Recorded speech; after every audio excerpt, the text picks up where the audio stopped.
This is not a drill. Repeat, this is not a drill.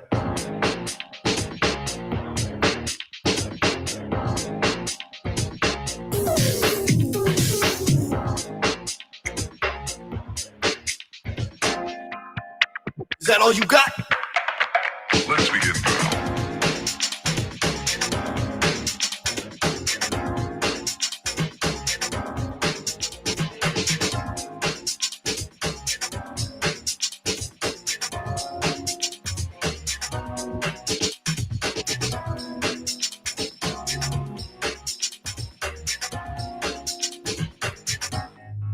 What up?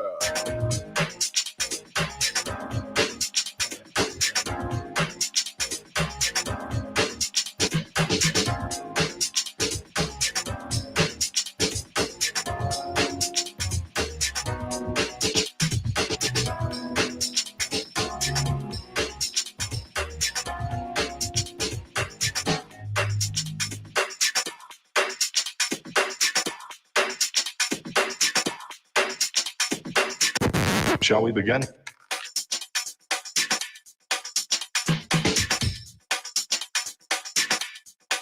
Let's begin now.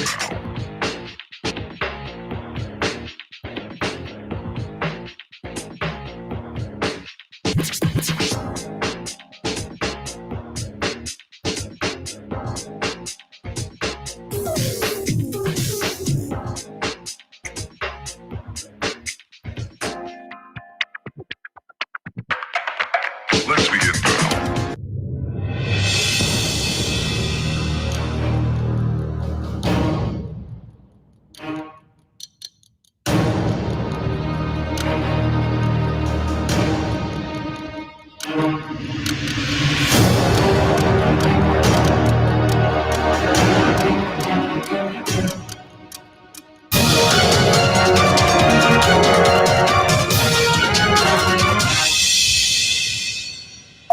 This Infantry Outdoors live stream was brought to you in part by Water Purification Products, providing the complete package for all your purifying needs, including sales, installation, and services. They're fully licensed and insured. Visit them at waterpurificationproducts.com or call 954-979-5066 for pure water at your fingertips. And Mayhem Studios for all your multimedia needs. They'll give your business or organization a professional look to include videos and logos. Contact them at mayhemstudios@yahoo.com or call 479-322-0700. Add a little mayhem to your media. In association with ZW Designs. Need a website or app for your business? ZW Design has you covered. They'll get you looking professional in no time at affordable rates. Visit them at zwdesigns-agency.com or call 970-759-2739.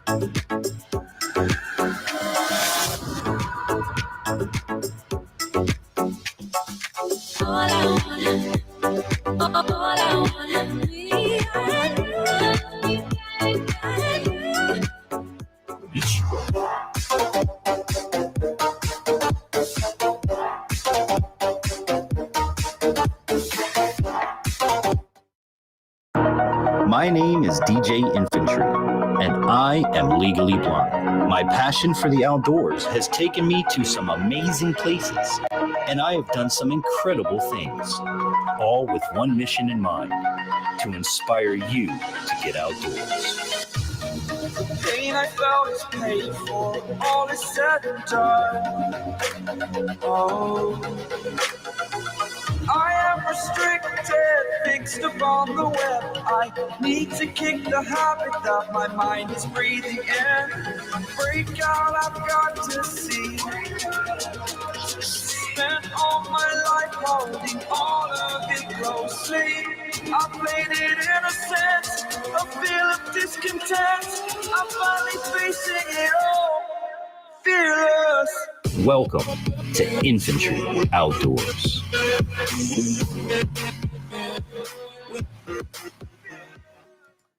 That's right, it's another Friday night, and we're back at it again. Welcome, everybody, to This Week Outdoors. I'm your host, Infantry, everybody's favorite disabled DJ. How's everybody doing? I hope you had a great week. Hope you're getting ready to enjoy a fantastic weekend wherever you are around the world. Welcome, welcome, welcome, welcome, welcome, welcome, welcome, welcome. Kane, what's going on, my man? Been missing you the past couple weeks. What happened on that Saturday? Well, I had no internet. Where I was at the time of broadcasting, I had no internet, so I wasn't able to do anything. My bad, man. But yeah, we were out bowling that night until like 12 o'clock. So I was gonna put you guys up and have some fun bowling, but there was no service. I live in the country. So, you go down the road half a mile this way or half a mile that way. No. If I don't have 5G in my house, I can't do it. I can't even make a phone call. But hope everybody had a good one. I apologize for that, Kane. I've actually apologized to you the very next broadcast. I did. I publicly apologize to you. But I ain't seen you since. So I hope everything is good. Hope you've been doing all right. What was I going to say? I lost my thought. Oh, yeah, no. It's been a good week around here. Good day today. I got lots to tell you about today and the bowling team. But remember, if you are new and you're not part of the infantry, we want you to become part of the infantry. Hit the subscribe button, ring the bell to notify you whenever we upload or live stream. Also, if you have any comments, questions, concerns, guest spots, anything advertising to do with this program or anything on this channel, you can always write to us at infantryoutdoors@yahoo.com. So let's do a little bit of check-in. I see the chat. Now, when Coyote gets here, I'm going to tell him that I shrunk the chat so I can see more of you guys chatting, but it's smaller for me to read. Hey, Aaron, good to see you, buddy. Sony, what's up, man? How was your week? We're going to get to the question here soon, so y'all don't hit me up with too much stuff because I want to be able to, fill content, but it's okay, buddy. Glad you had fun. I understand. Yeah, man, we missed you for the fireworks too, Kane. Both times. I'm hanging in there. Man, good to see you. Thank you, bro. Vash is in the building. What's up, Vash? Good evening to you, brother. Outdoors with Big Matt. Big brother Matt is in the building. So everybody's pretty much here. So I hope you guys have had a good week. Got to spend a little phone time with Matt the other day in Coyote, which was cool. I was actually watching the new Transformers movie. So I couldn't hang out too long, but I love chatting with you guys on the phone. See, most of my moderators, the folks that are in blue that you guys see on the program, if you're new here, the folks in blue are moderators because, I chit chat with these folk on a regular. So as the infantry grows and we get bigger, the longer folks are around, the more we become family. So look at the inner family is the blue folk. Make sure you check them out, show them support.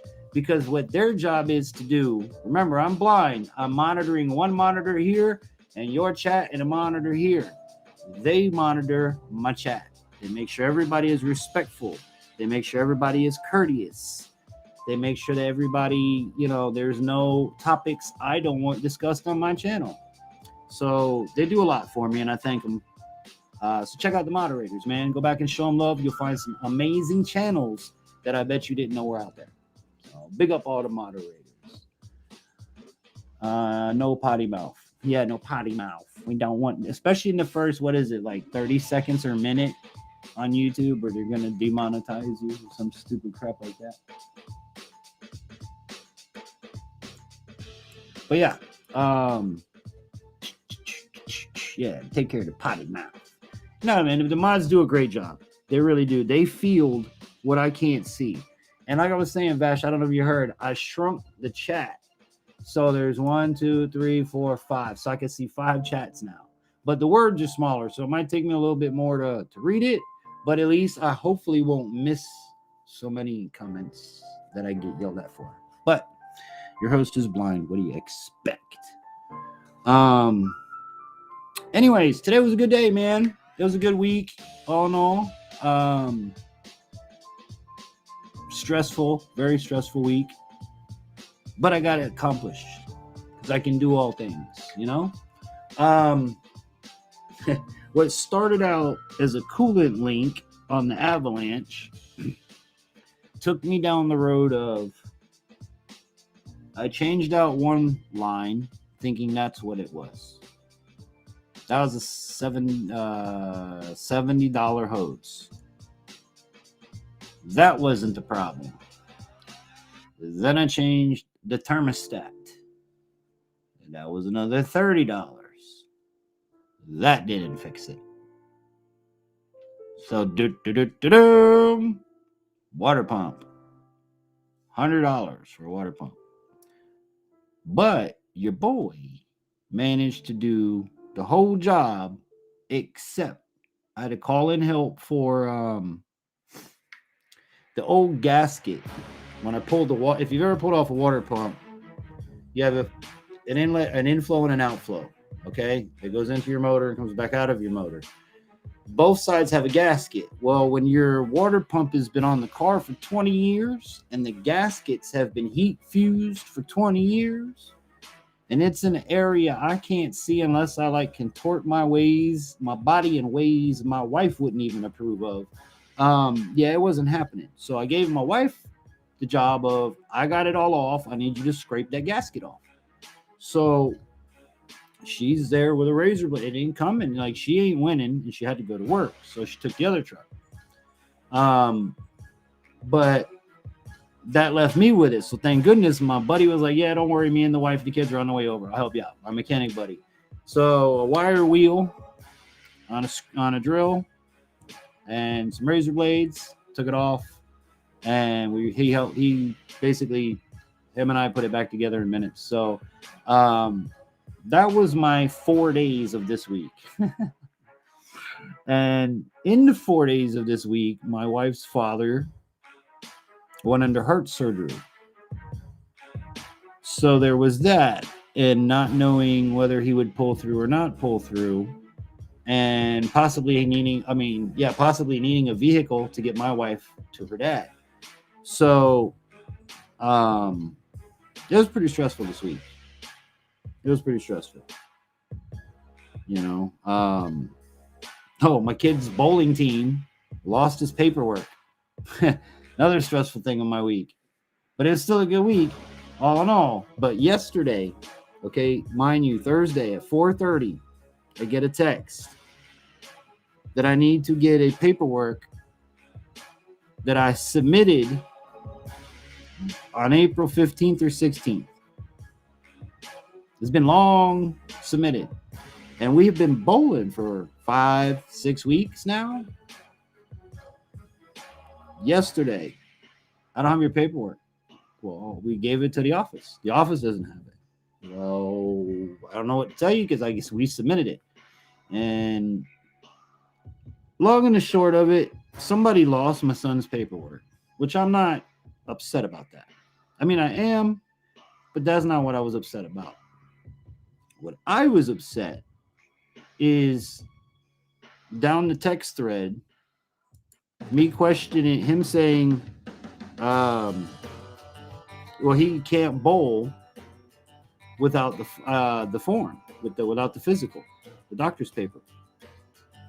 So my next question was, so he can't bowl tomorrow?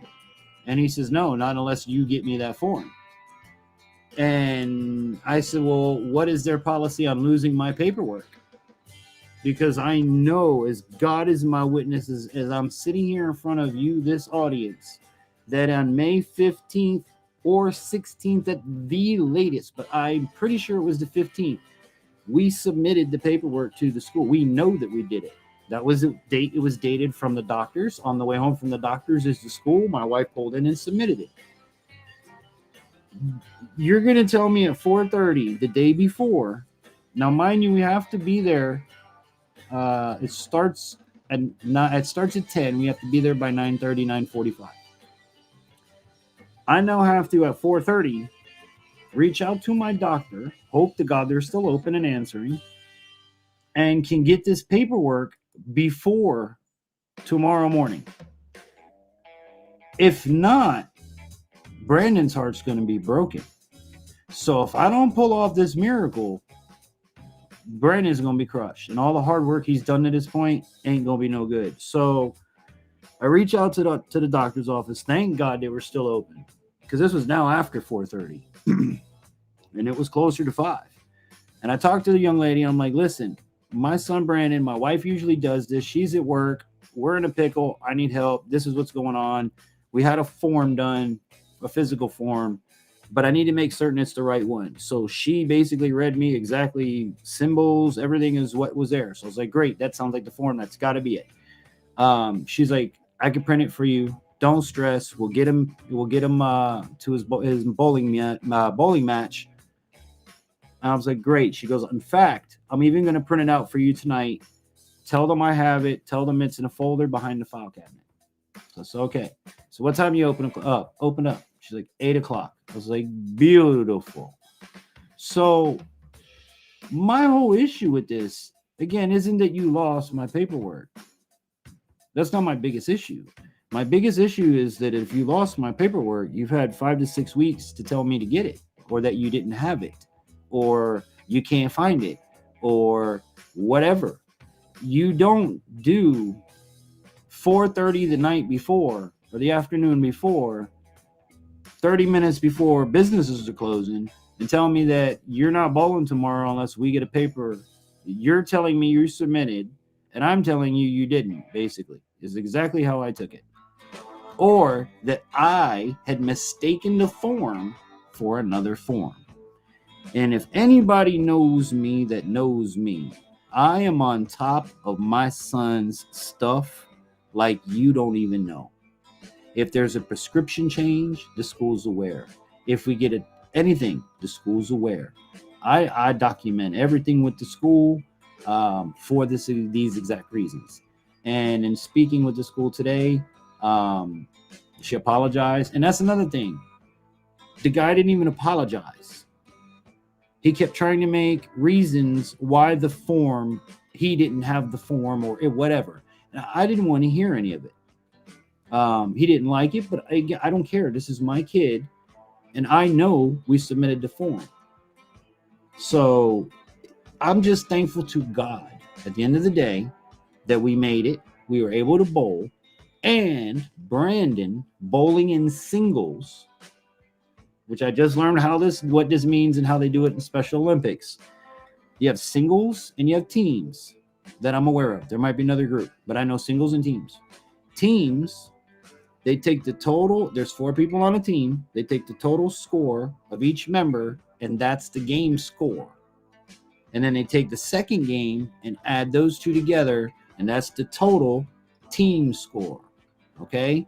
Now, our team took first. Both teams took first place, which was awesome. And Aaron, if he's in the chat, I believe he's one of the first place winners. Now, my son and Patrick were bowling singles. Exactly what it sounds like. Their scores is all that counted. Their 2 games, add those together, and the total number was the total that the kids got, and that was their score. Brandon and Patrick tied for second place. It was an awesome day. It was so much fun. We cheered for people we knew. We cheered for people we didn't know. We just went and had a fun day. They had the Special Olympics torch brought in the building. They had a ceremony. Target was a big part of it. So big shout outs to Target, not to give them free ads or anything, but hey man, you volunteered. You took care of the kids.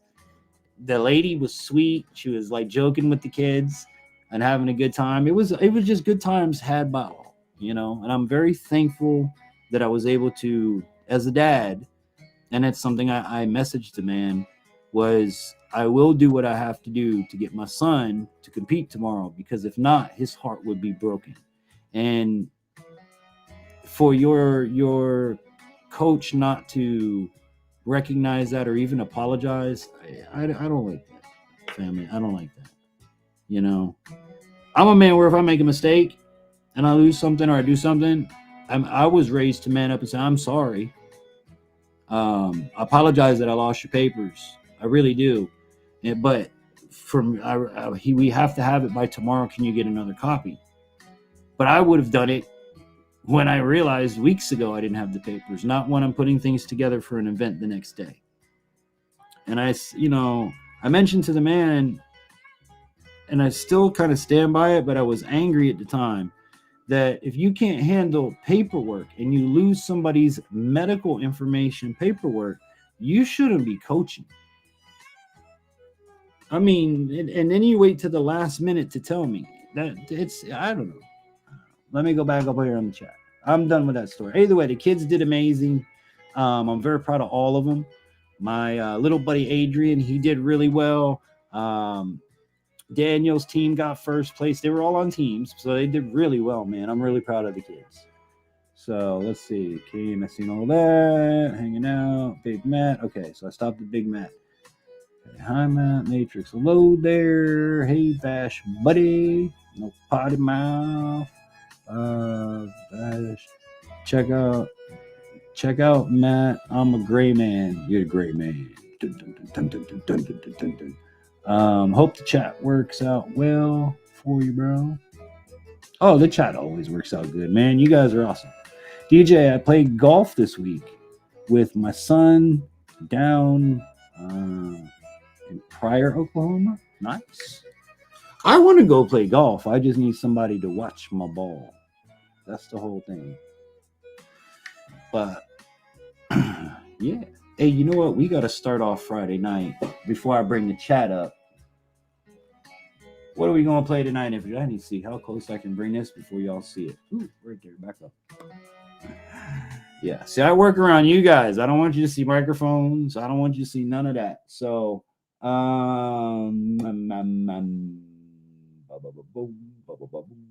what do we want to do tonight, Infantry? What do you want to start with? Let's start with... All right. We're going to start with some Netflix. I need an energy boost while I sip my Mountain Dooski Wooski. But Aaron says, if I believe that was my best... You did great, dude. And I believe it was your best 2 games as well. But we coming right back. Let's get some music going. Let's get y'all amped up. It's Friday night. We got a lot to talk about, a lot of fun to have. If you're new here, hit the thumbs up. If you don't know the routine, it's Infantry Outdoors. When we come back, it's the weekly question. Y'all know the deal. Stick and stay.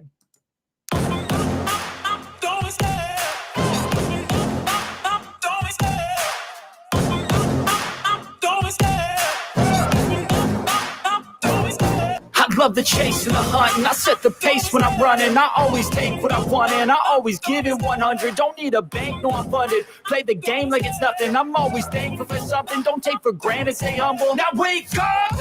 It's time to look at the enemy. Look in the mirror if he is no friend to me. It's not working out, maybe it's the chemistry. It's time to break up so I can make a better me. Better believe in your mind, cause it's everything. You can mold, shape, find almost anything. All it takes is some time and some clarity to find your identity. It's mind over everything. When I feel like this, I'm immortal. And when I feel like this, I'm immortal. And when I feel like this, I'm immortal. When I feel like this, I'm immortal. When I feel like this, I'm immortal. When I feel like this, I'm immortal. Don't be scared. Don't be scared.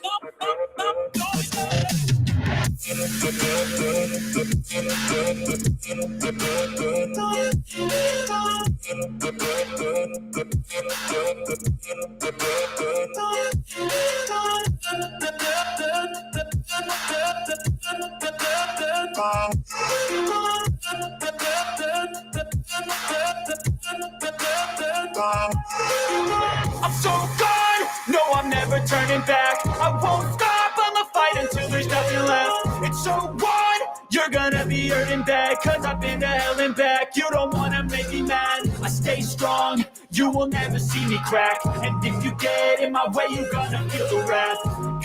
say it to my face while he's looking back. Mirror breaks after math. When I hate, I attack. And when I feel like this, I'm immortal.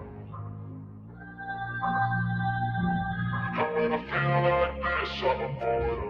And when I feel like this, I'm immortal. When I feel like this, I'm immortal.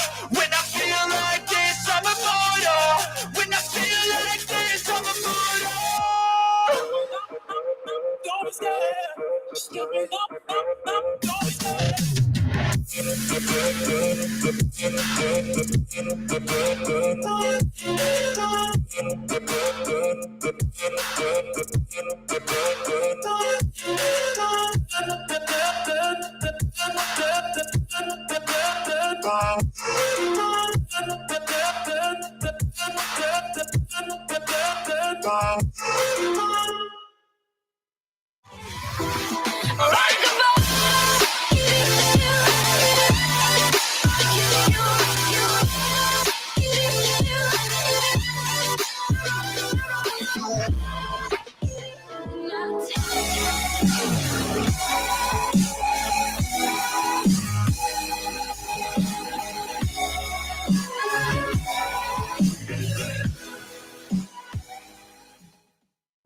In today's world of technology, supply shortages, fuel shortages, and war, now more than ever is the time to prepare. Throughout human history, over 1 billion people have died from disease that would have been cured by everyday antibiotics. Over 99% of Americans do not have a supply of emergency antibiotics. Over 98% of antibiotics are produced overseas. The chance that that antibiotic supply chain could be interrupted at some point is 100%. If that were to happen, experts predict that local pharmacies would run out of antibiotics in a few weeks. The time to prepare is now. Every home needs to purchase a Jace case. If we got your attention, visit our website today at jacemedical.com/Infantry Outdoors. Be sure to use promo code Infantry10 for 10% off your order.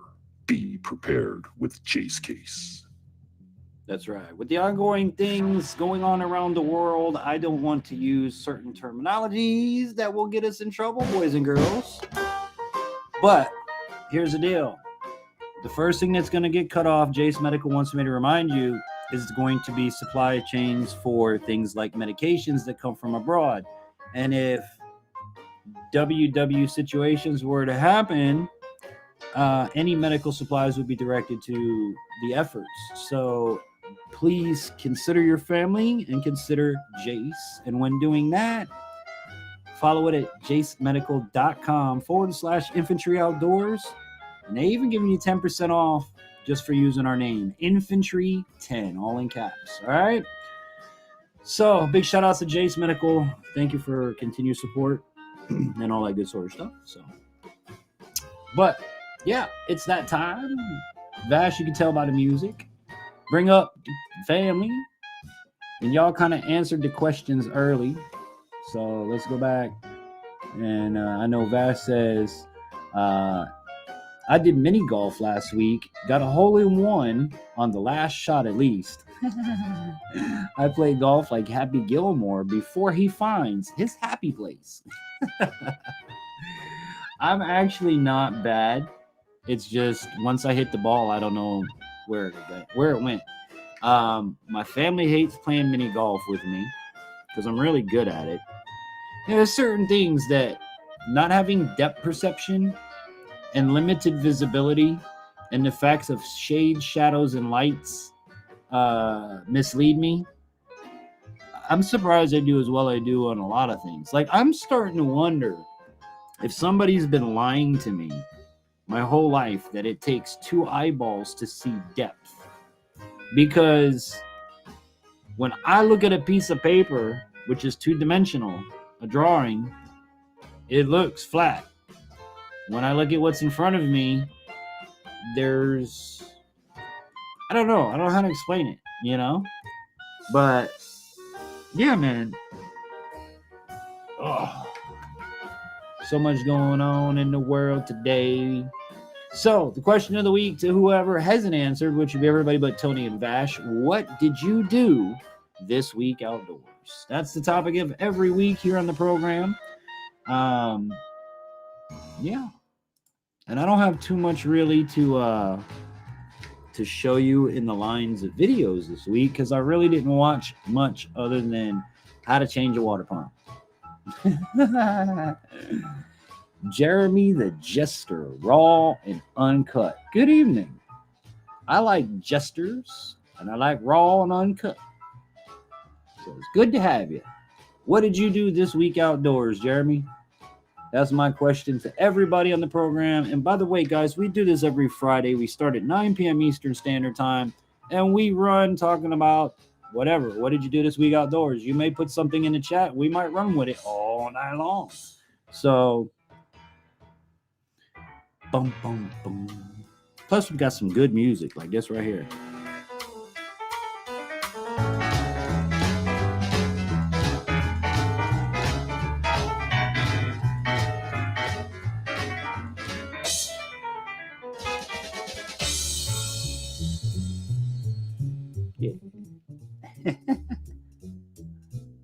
Went fishing Monday. Hot dog. What'd you catch? What'd you catch? Did you go fishing or did you actually go catching? That's the question.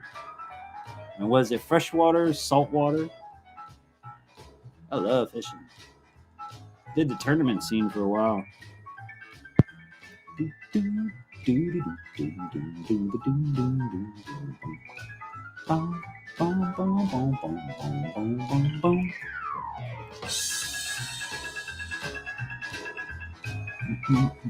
Three bites or 3 bass and 1 bluegill. Nice. Did you get a weight on those bass? What was your biggest bass that day? And were they largies or smallies? Because I don't know where you are in the world. For me, they're big Florida largemouth, bucket mouths. Boom, boom, boom, boom, boom, boom, boom, boom, boom. Do, do, do, do, do, do. So what else we gonna talk about, guys? What y'all do this week? Come on. I'm at 12 for the year. You're at 12 for the year. 12 bass. Largemouth, about a pound. Okay. I haven't caught any bass this year. I haven't even been out fishing. It's so hot here in Florida. And I know Big Matt knows what I'm talking about because he's got the heater on too and it's stuck on high. Hey, look, my buddy Captain Bill Watts, you say if it's got 2 eyes and a tail, it's a fish. Yes, sir. So let's see what we got here. This year about 10 bass, 2 bluegill. Nice. Nice. I want to get me. See, my thing is here where I am, you almost need a boat. It's more river fishing. But I'm definitely want to get out as soon as it cools off somewhat and go do some fishing. But see, the thing with fishing in Florida, and I tell this to a lot of people, and you can joke about it all you want, but I swear to God I'm right. How you feel while you're fishing, keep in mind, it's 110, 112 degrees here every day. Okay? So how you feel while you're fishing, so does the fish. And I mean this by, if you're fishing and the only thing in your brain is, damn, I wish I had some shade,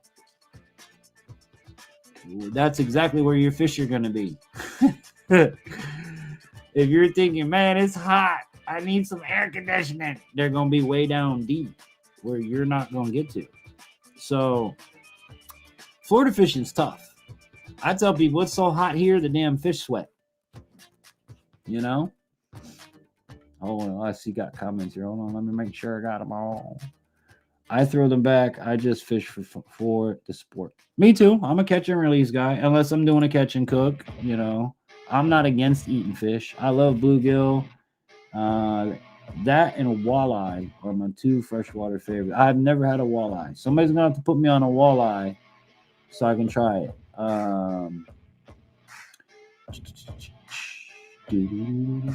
I went and scouted a couple of spots for signals so that me and my kids and the wife can go crabbing. Nice. And do a little bit of fishing.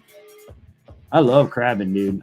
That's one thing I miss about South Florida is being able to go blue crabbing pretty much all year round. And I think I can still do it up here, but it's an hour and a half, probably 2 hours either way in each direction for me to go to a beach or the coastline. So I miss getting lobster during lobster season. Up here we have scallops and we can go scalloping, but I don't know where to go, know anybody.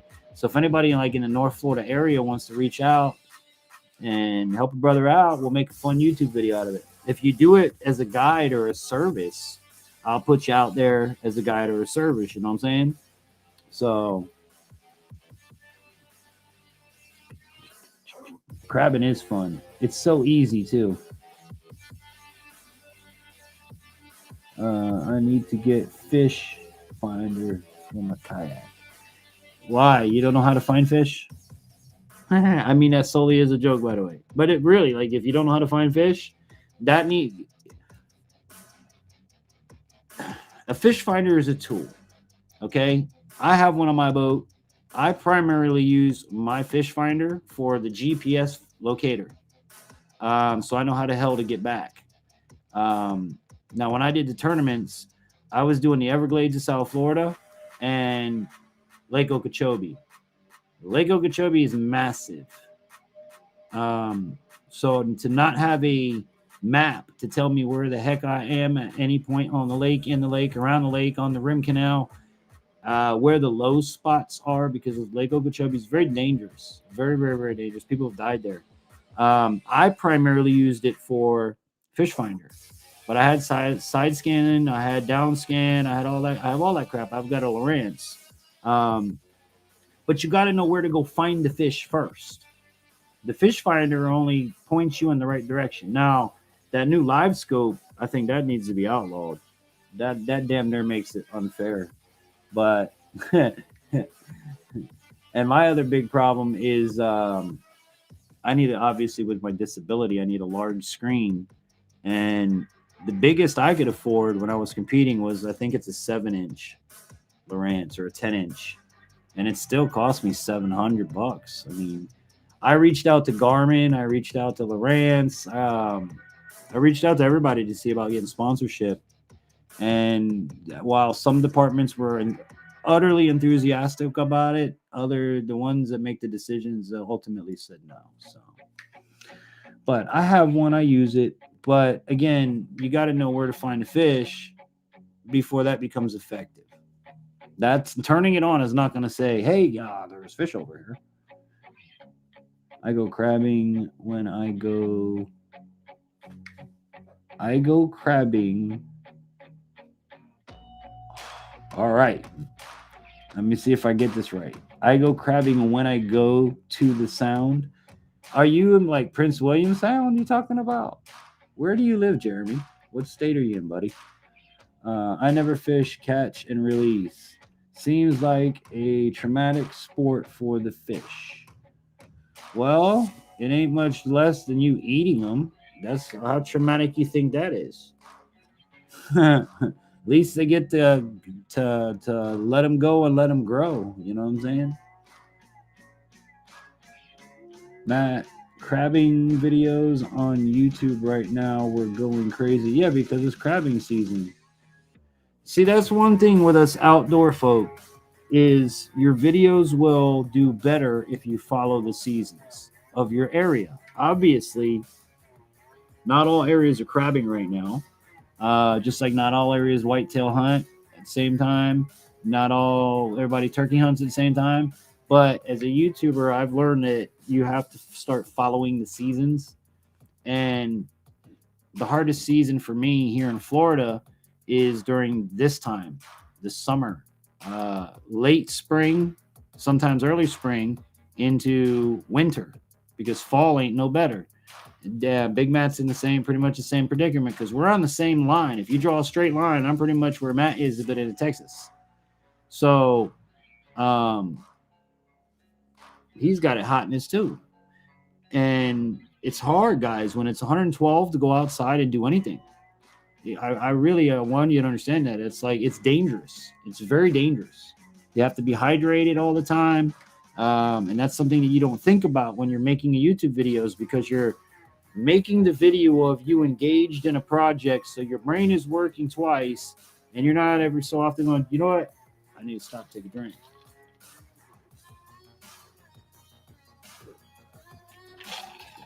You know, something as stupid as that can kill you. Hey, DJ in the chat. Mayhem, what's up, brother? I know how to fish. They're usually in the water. Yes, sir. And they have 2 eyes and a tail. Fine fish. Yes, sir. Yes, sir. Hey, Mayhem, I gotta, while I have you here, and I know I won't talk to you on the weekend, don't forget, I still need the ad for here, please, when you get a moment. I know you're busy and everything. I'm just gonna remind you. I had to do a water pump this week, Mayhem. Water pump went out on the truck. You're in North Carolina? Oh, so you're not too bad. You are, who's in Carolina? I don't know who's in North Carolina. South Carolina. I think it's in North Carolina or South Carolina. I know Swamp Stalker's up that way somewhere. One of them Carolinas. And I got another buddy, Aaron, who you guys have seen on the channel way back in the day. Aaron moved to South Carolina. I moved to North Florida. And it's funny how many people from South Florida are getting out of that place. Really is nutso facto, you know? Bum, bum, bum, bum.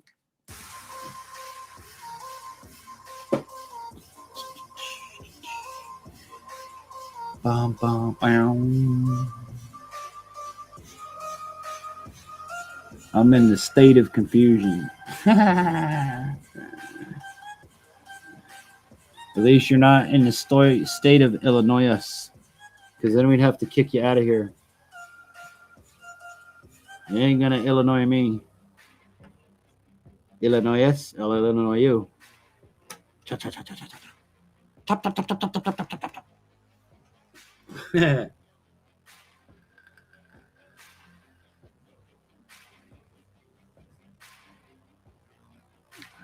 Let's see. Let me line up our next music break here on the program.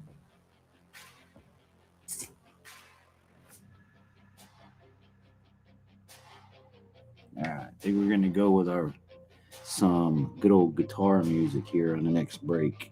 I know y'all how much you like that one. That guitar riff is sick. Mayhem, where are you at tonight? You home or are you on the road?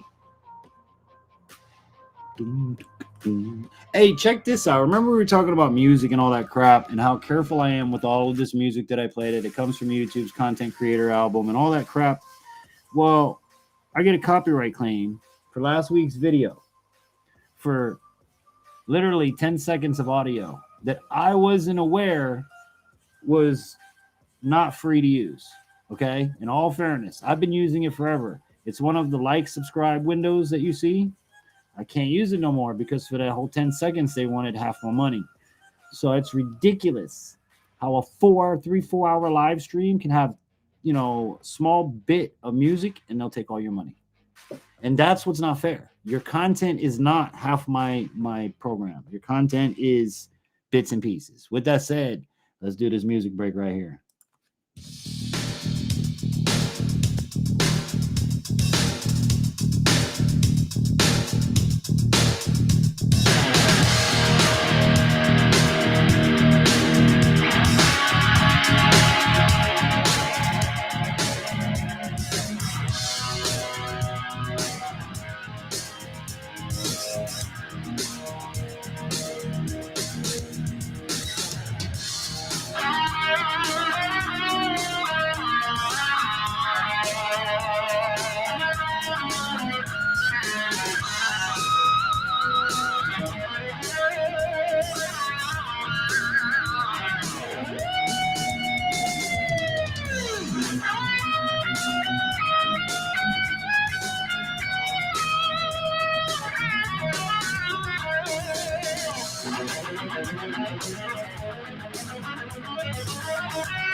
That's right. Gotta love that guitar, man. I tell you what, it is banging. Like, I'm surprised I find these tracks. I really am out of YouTube.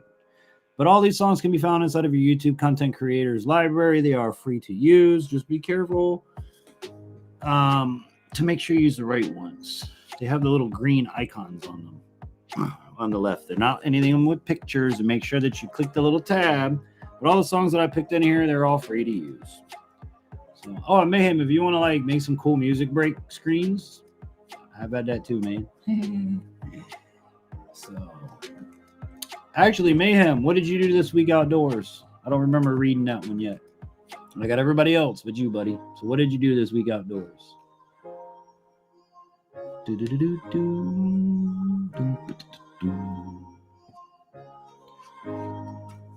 But aside from that, what's coming up?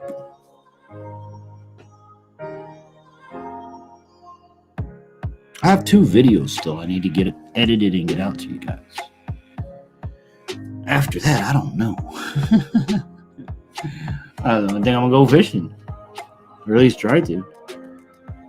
I know my son wants to go frog gigging, so maybe I'll go get some gigs and take him on frog gigging, or take the rifle out at night and go pick off some frogs and get some frog legs going on the barbecue grill.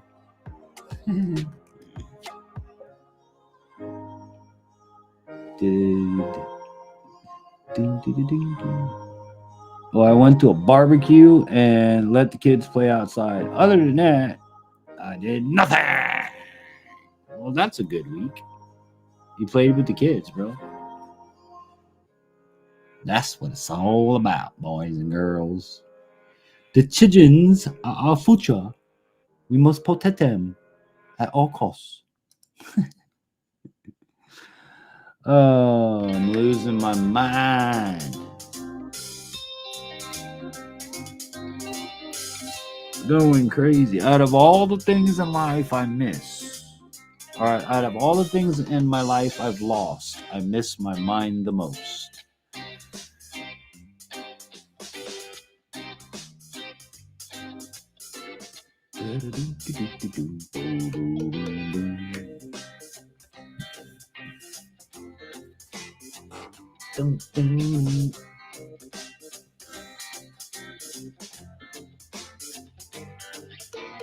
these past couple of weeks have been wet. I don't know. Yeah, we had some rain too. And I'm having roof issues. We got to waiting on the insurance company to fix the roof. But that's been the other problem. Like we had like a week and a half straight of rain. That brings up all the water levels, makes fishing tough. Can't go to most of the swimming holes because the water is up. Could probably go down to the river, but I don't know how to river fish from the bank. We don't have rivers down where I'm from. We have canals, waterways, intercoastal waterways, things like that. So rivers, that's going to be a whole new adventure for me, boys and girls. Our church also went out to a park for a picnic. Sweet. That's awesome. It was a nice change of pace after many went to a counter protest. Hold on. It was a nice pace after many went to a counter protest. The Planned Parenthood protesters that were shipped to my passed heartbeat bill. What the hell is the heartbeat bill? I'm not up on all of this, like all the crap that's going on. I can't keep up with it all.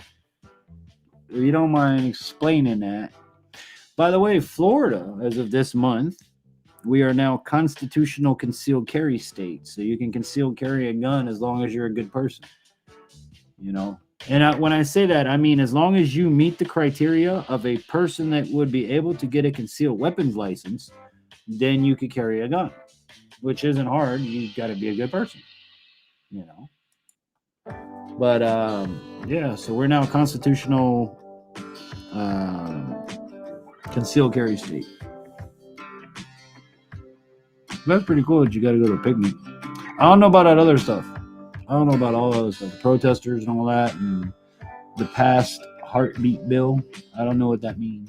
If it has so let me just take a stab at it. If it has a heartbeat, you can't. I'm trying not to use the words. You can't. You know what I'm saying. If it has a heartbeat, you got to leave it alone. There you go. If they detect the heartbeat about 6 weeks, then the baby gets its human rights to a life. Okay, that's what I figured. So I was right. The heart beats, leave it alone. I mean, it's all life. That's just people trying to nitpick at how and what point of life they should decide it's okay or not. That's my opinion on it. It's still, you're killing life, no matter what you want to say or do. God gave life, and you're taking it away.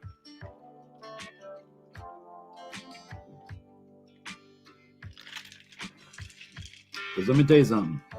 There's a whole lot more options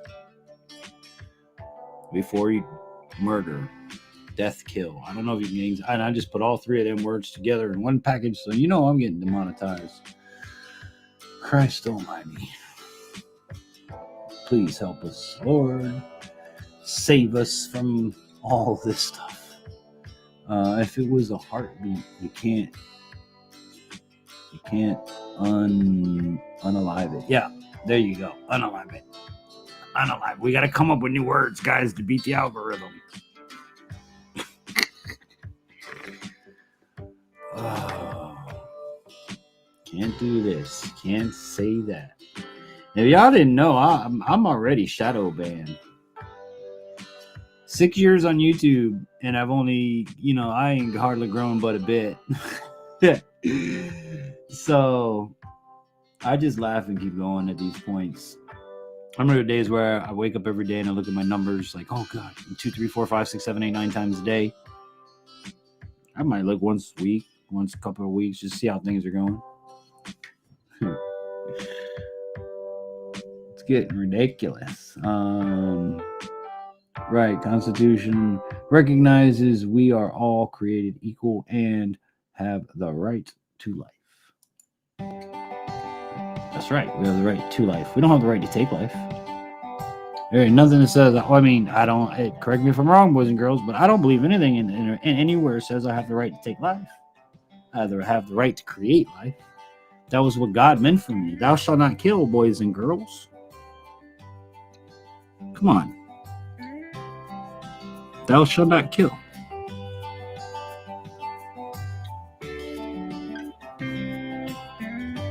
Do unto others as you'd have done unto you. See what I'm saying? Sound of Freedom was awesome. Encourage everyone to go see it. I heard that's a good movie. I know it's not child appropriate, but Vash, let me ask you, bro, because you went to see it. How much did you pay to go? I want you to tell me. I don't want you to break it down, okay? How much did you pay to get in per person? If you took your children, if you didn't, so however many adult, how much was the adult tickets, and then how much was your snicky snack bill? And then I'm going to tell you my last trip to the local theater, and we're going to compare the two. And you're going to, I'm dumbfounded. So how much did it cost you to go do the snicky snacks and get in?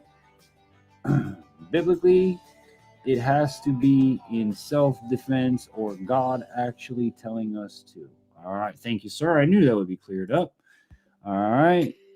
I can always count on Vash to drop knowledge on us with this stuff. So it is child appropriate. Well, it's PG-13. Well, today's standards is child appropriate. Mayhem, actually, that was a loose translation and actually translates to thou shalt not murder. Well, you know what? Mayhem, you can take your .177 and stick it in your butt. Kill and murder, the same thing. When you kill something, it's murdered. It's dead. And now you made me get demonetized because I said all three words in a row again. Damn you, Mayhem. I spent nothing on food. I'm cheap, okay? I think my ticket was around $7. No, thou shalt not kill is correct. All right, well, no, we're not going to dispute and argue over it. Either way, it's all the same thing. But, you know, you get my point. Y'all get my point. We're all on the same page. We're all biblical people. We're all running down the same road. It doesn't matter how the road signs are worded as long as the message is received. So, but you spent $7. All right, let me tell you how it went for me. It was...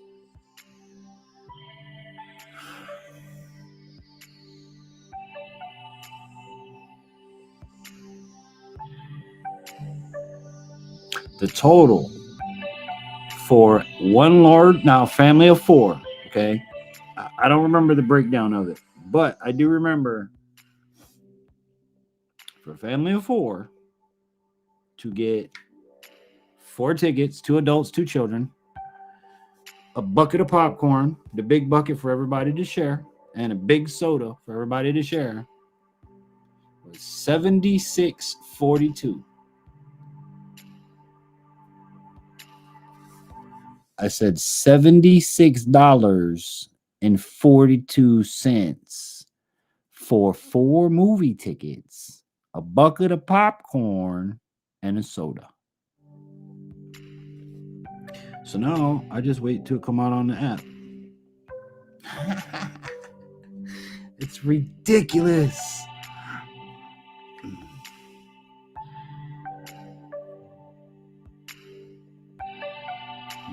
Oh, I'm missing. Hold on. The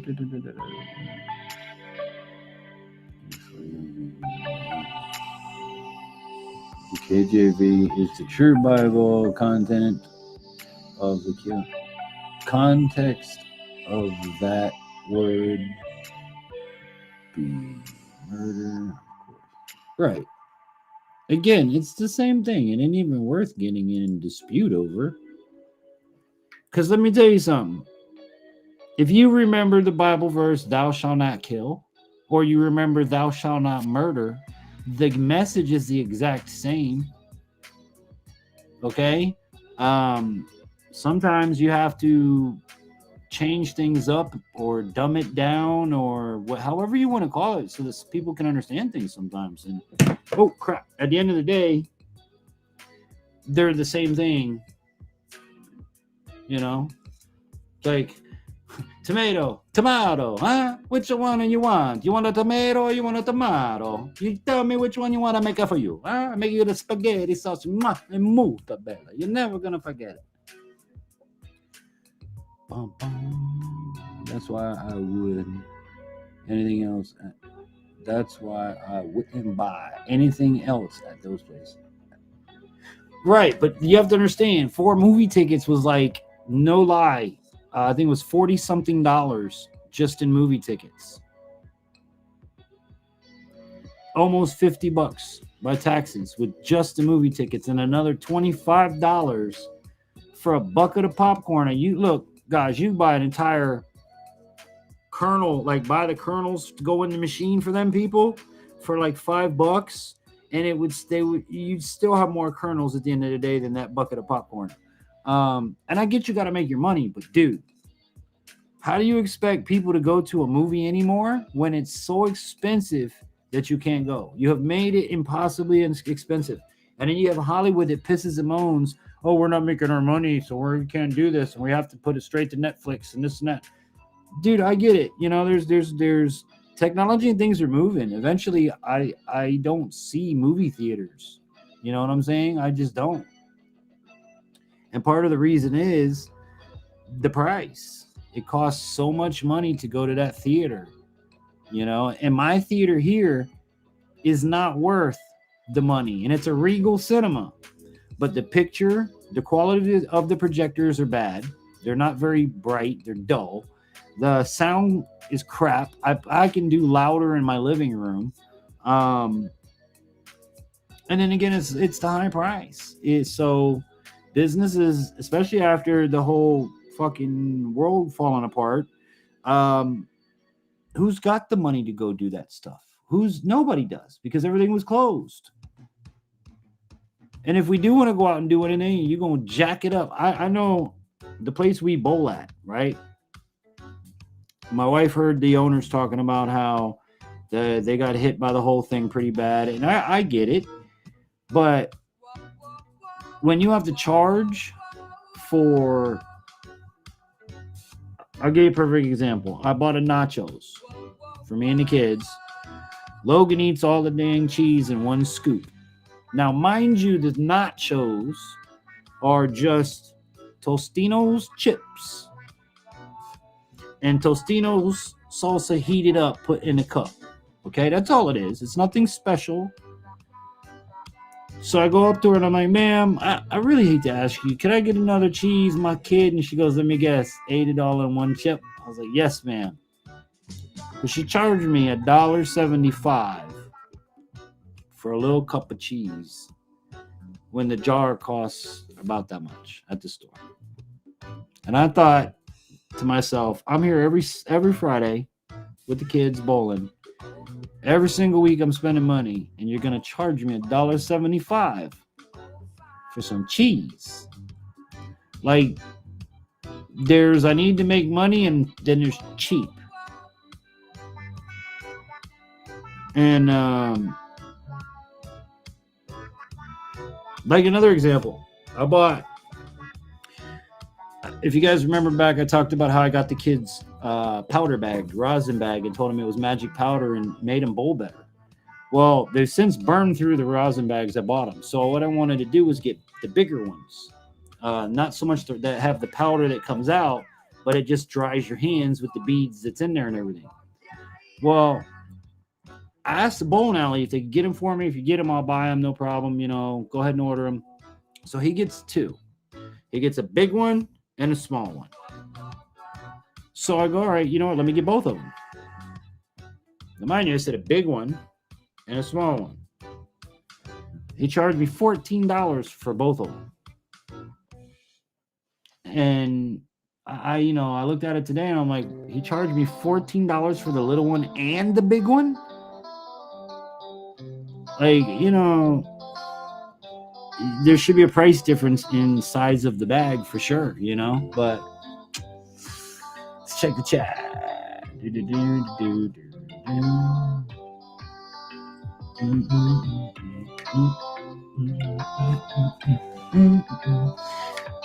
Well, look at there. 10 o'clock. We made it through the first hour. Gonna drop you guys down. And we're gonna run away for our break. Because it's that time I gotta recognize the folks that work hard to keep this channel going. I'm not just talking about the moderators, I'm talking about the sponsors, talking about our merch, all that good sort of stuff. So hope you guys are having a good one with us tonight. Give us a thumbs up. If you're new, hit that subscribe button. We always got something going on. We broadcast every Friday starting at 9 p.m. Eastern and go till whenever I feel like it. So with that said, welcome to Infantry Outdoors. We'll be back after this. This Infantry Outdoors live stream was brought to you in part by Water Purification Products, providing the complete package for all your purifying needs, including sales, installation, and services. They're fully licensed and insured. Visit them at waterpurificationproducts.com or call 954-979-5066 for pure water at your fingertips. And Mayhem Studios for all your multimedia needs. They'll give your business or organization a professional look to include videos and logos. Contact them at mayhemstudios@yahoo.com or call 479-322-0700. Add a little mayhem to your media. In association with ZW Designs. Need a website or app for your business? ZW Design has you covered. They'll get you looking professional in no time at affordable rates. Visit them at zwdesigns-agency.com or call 970-759-2739. In today's world of technology, supply shortages, fuel shortages, and war, now more than ever is the time to prepare. Throughout human history, over 1 billion people have died from disease that would have been cured by everyday antibiotics. Over 99% of Americans do not have a supply of emergency antibiotics. Over 98% of antibiotics are produced overseas. The chance that that antibiotic supply chain could be interrupted at some point is 100%. If that were to happen, experts predict that local pharmacies would run out of antibiotics in a few weeks. The time to prepare is now.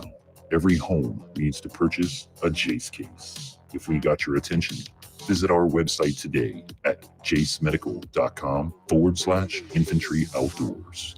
Be sure to use promo code Infantry10 for 10% off your order. Be prepared with Jace case.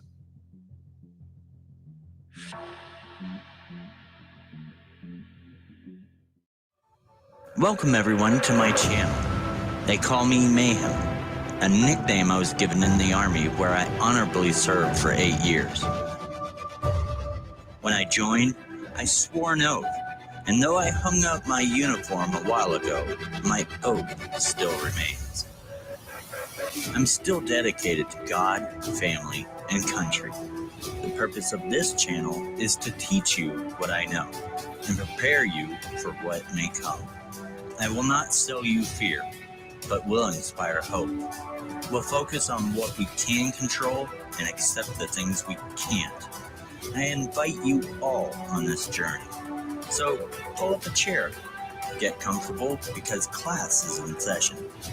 It's time to prepare for Tactical Mayhem.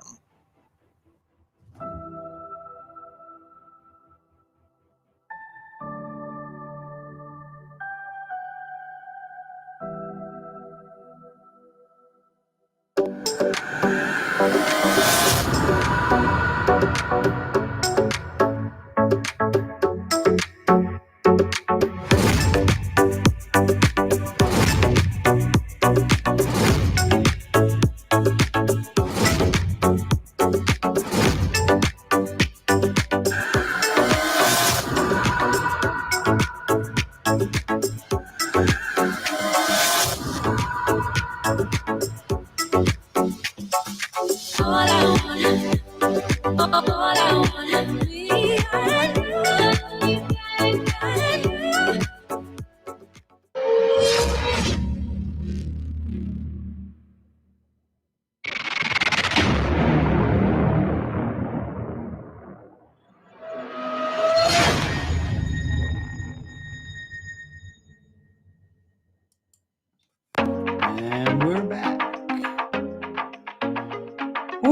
another hour, round 2 of This Week Outdoors.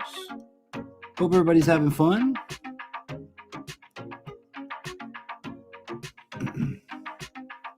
Trying to think what else we can talk about. I'm gonna bring up the chat.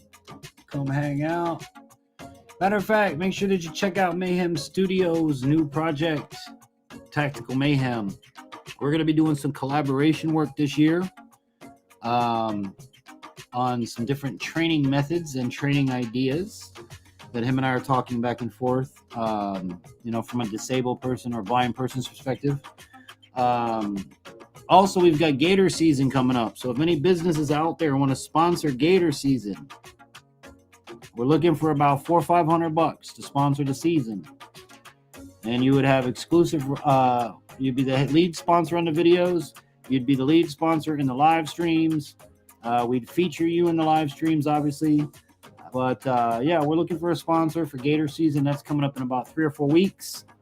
So if you want to help out or you want to sponsor, get at me. There's the email, infantryoutdoors@yahoo.com. Leave that up there for just a minute.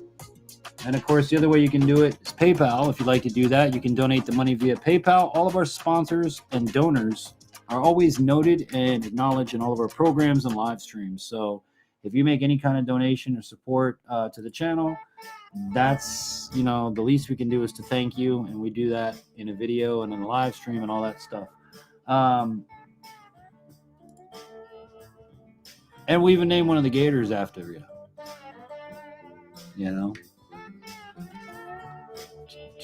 I can't wait for the 29th. My search and rescue group has the swim qualification. Nice. Speaking of swimming, I took Mika. If you guys are new and don't know, Mika is my new service dog. She's going to be 11 months this month. She'll be a year old next month. Took her swimming at the pond. Not at the pond, but at the lake, the swimming hole we go to. And it was interesting to say the least. I'm going to have to work with her more because she herds. Being a shepherd, she's a herder. And when you're swimming, she wants to herd you. And I need her to swim with me, not try to corral me to go somewhere, But that's awesome, dude. Swim qualifications. You better stay in shape. But, check out Mayhem's new channel, Tactical Mayhem. And in Mayhem Studios as well. We've got Gator season coming up. Hunting season, God willing. Folks are going to be honest with me, and I have private land in which I can hunt on this year. So that might improve my odds. What else? I think that's it. I got some metal melting coming up again with the rest of those radiators, with the brass and the copper and all that. So I've never done brass or copper, so it's going to be interesting for me. So, but with that aside, I pretty much think that's all of the busyness.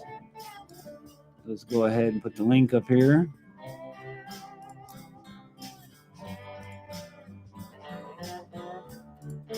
Send it. If anybody wants to come hang out and chat, the link will be pinned at the top of the chat. Yeah, buddy.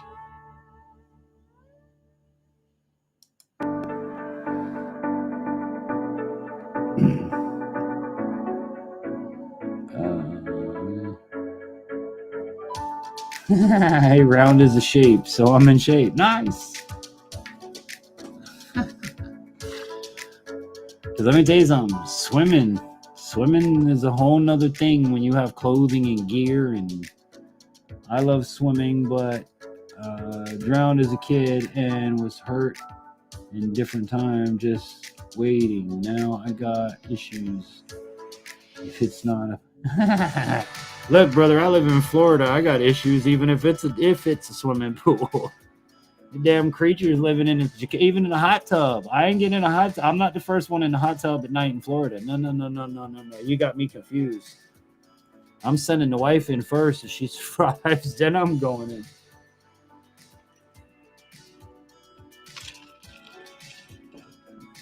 I told my kids when they were very young, where do you live? in Florida. Okay. Does Florida have water? Yeah, we do. Okay. We have lakes, rivers, canals, intercoastal waterways, beaches, swimming pools, hot tubs, and mud puddles, right? Yeah. As long as you remember that every single one of those has an alligator that'll eat you, and you stay the hell away from the edge, you'll be fine. Because that's how it is down south. It's almost like, I always tell people, it's like, Australia originally was a place that they sent all the people nobody wanted. It's kind of like South Florida. All the people that nobody wants, with all the animals, the invasive animals that nobody wanted, that they turned loose, and it's just become crazy down there, you know?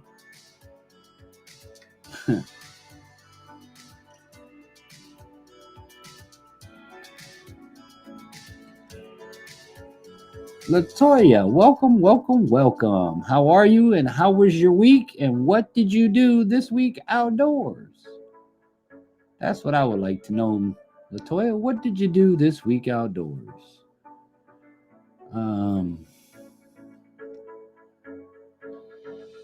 Yeah, you get an alligator in your pool. We had a gator in our pool in Miami. Yeah. You get snakes to come out of your toilet. Gators in the bathtub. Freaking monitor lizards running through your backyard. It's nuts. It's nuts. That's why I don't worry. Like, I tell people all the time, I'll jump on alligator, smack in the back of its head. I grew up around them. I eat the damn things. But when it comes to bugs, that's where your boy, like, I can't see what kind of bug is crawling on me and if I should be worried. And I just don't like that creepy crawly feeling on me. So me and bugs, the wife kills the bugs, I kill everything else. That's kind of the way we do things around here.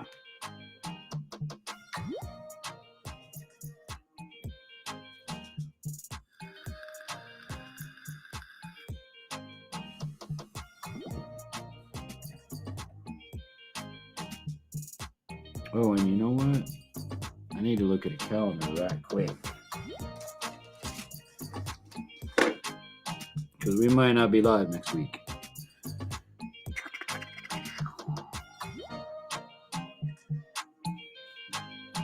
Chimichanga. Oh yeah, okay, we'll be live next week, but not the following week. The following week is the wife's birthday. So the following week, the 28th, I'll be taking the night off.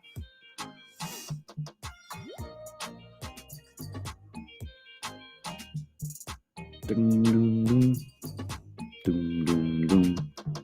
Oh, and if you guys want to see pictures of my son, you know to follow us on all social media, right? Of course you guys know that. Infantry Outdoors on Twitter, Facebook, Instagram, and on Rumble. So if y'all are fans on Rumble, go check us out. We're on Rumble too.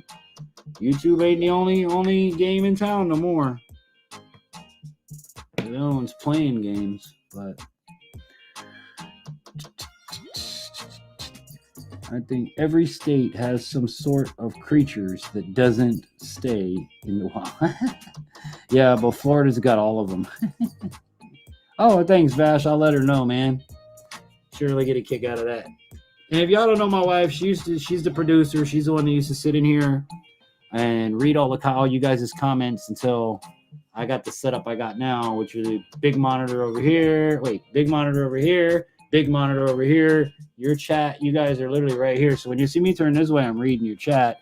When you see me turn this way, I'm working the soundboard, the cameras, the drops, the segues, the banners, all that crap. So hey, look, if a blind guy can do all of this, I don't want to hear no excuses from none of y'all. All right? So just saying. You're on Twitter. Yeah, I have a big fat twat on Twitter, believe it or not. I have to get on Rumble more. Please follow and all that good sort of stuff. Rumble's interesting, man. Rumble's interesting. I'll give them that. But we're growing. I think we're up 28 subscribers in less than a year. I think it's better than I did my first year on YouTube. And I've got every video on here is on there. It's supposed to sync up everything, but it's been having brain farts. But all the live streams are up there on Rumble. All of the videos are up there on Rumble. I'm going to be doing Rumble exclusive content because they don't give a damn if I clean an animal on Rumble. So what I'm going to start doing is kind of like what you see Flair doing, where, you know, having cutaways. Go see this on their platform. So when we're doing that part of it, I'll just put a little banner for the full video. Check us out on Rumble. Excuse me. Then I can stay monetized twice because Rumble monetized me as well. So, yeah. If you're on Rumble, you know about Rumble. A lot of folks don't even know about Rumble. Go check out Rumble. They're giving YouTube a run for their damn money. I'll tell you what. I drive too much to have that great of a setup. No, but dude, you could have it in your truck. If you want, Mayhem, I will send you everything in here. Okay, mind you, you have the laptop, so you would only need one more monitor. You don't need this size mixer. I'll send you a picture of the other one. Mic boom and everything clamps onto a table. This camera right here that you're looking at me through has a light on it. See the light? I'm trying to get it where you can see it has a ring light built into it. The camera arm clamps to the table. Dude, I could have you a bomb ass studio in the back of a truck. You kidding me? As long as you got a laptop that supports HDMI out or monitor out, dude, you could have twin monitors in your truck, jamming, doing your thing. You know what I'm saying? Where there's a will, there's a way. Coyote, I'm trying to get Coyote set up with, he wants to live stream with like multiple cameras while he's out hunting and shit. I'm like, bro, when you start getting involved in that many cameras, the whole experience gets taken away because you're working hard. You know, you have to produce it yourself. A lot of these things, you like, as outdoors folk, we need producers. We need someone to do, you know, even me, like the visions I have for my videos, I can't do it all because I have to be in the video, film the video, edit the video, you know. I doubt I would have the room. Dude, I'm telling you, the room that you have currently that you live stream and doing right now is all you would need. Trust me. I'll show you. I'll send you a picture. It'll blow your freaking mind. You could have a miniature studio in the cab of your truck. And it would sound as good as what you're hearing right here. So if I sound like crap, then I don't know what I'm talking about. But I know I don't sound like crap.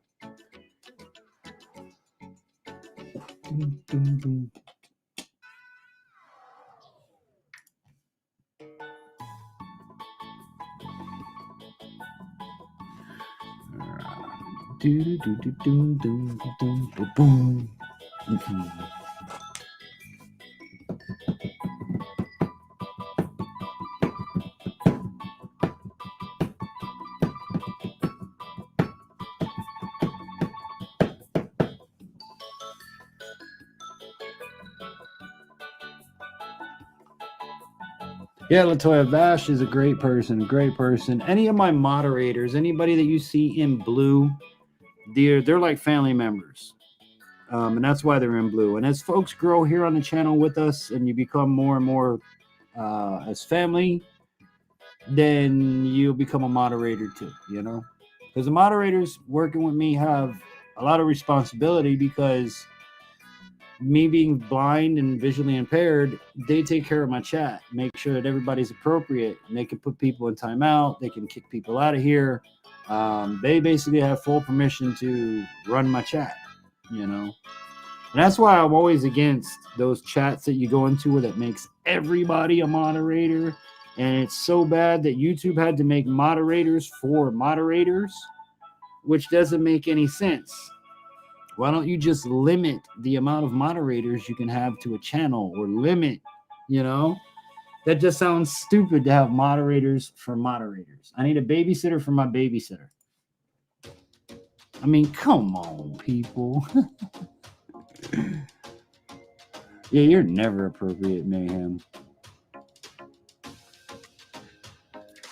You're such a dirty boy. Dirty boy. Naughty boy. Dirty boy.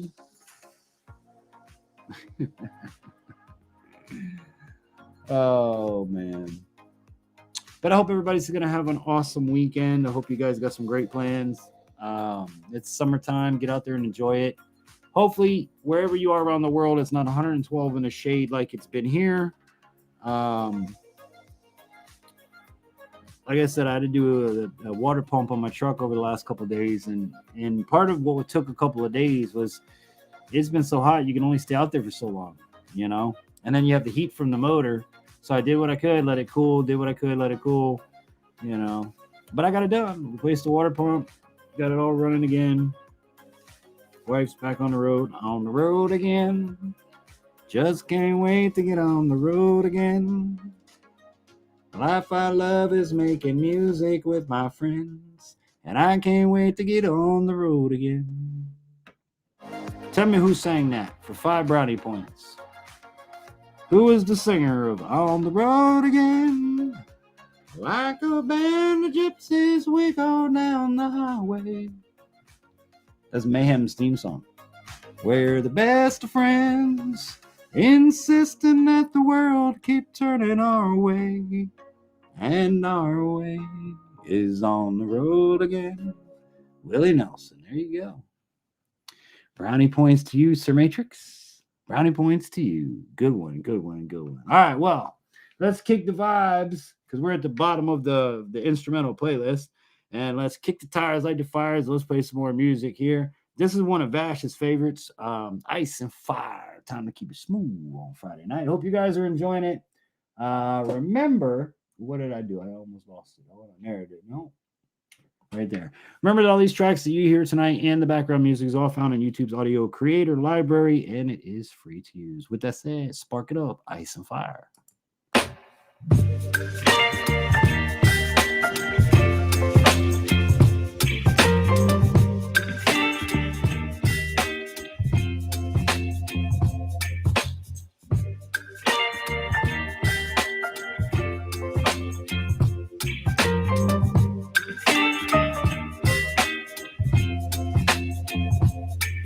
Baby, you give me ice and fire. You're giving me wind and rain. You're some kind of butterfly. Baby, you give me midnight. You whip up my appetite. Don't leave me here high and dry. Oh, I don't wanna jinx it, baby. Twist myself at the spine. Don't wanna overthink it, baby. It's just me, your body, your mind. Baby, you give me ice and fire.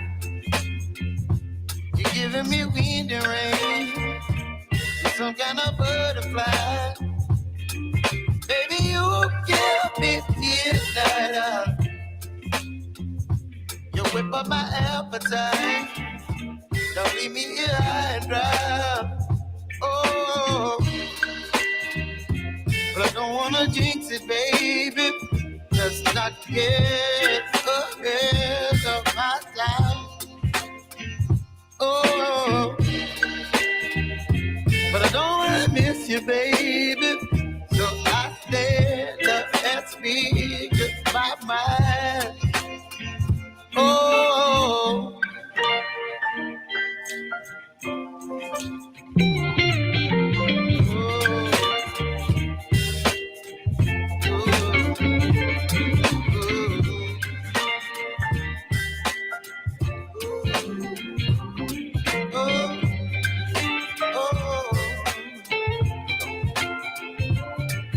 baby, you give me ice and fire.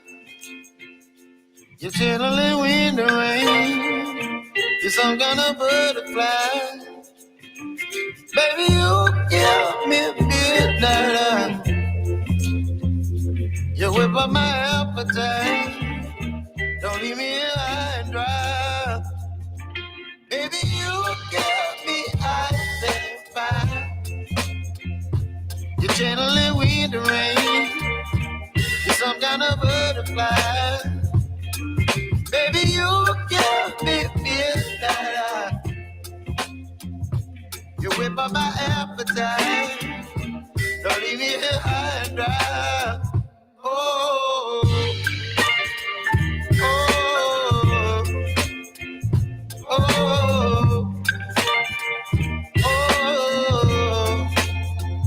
oh,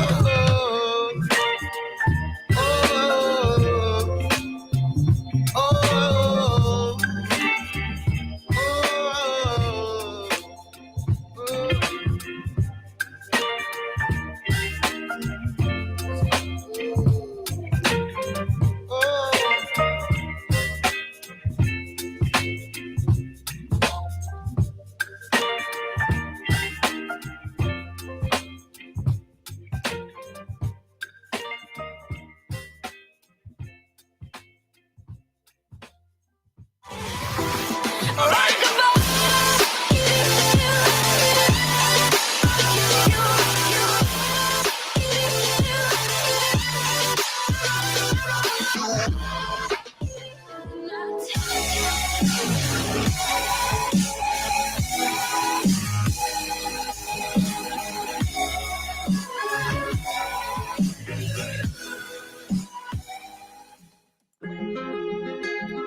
Just like that, we back.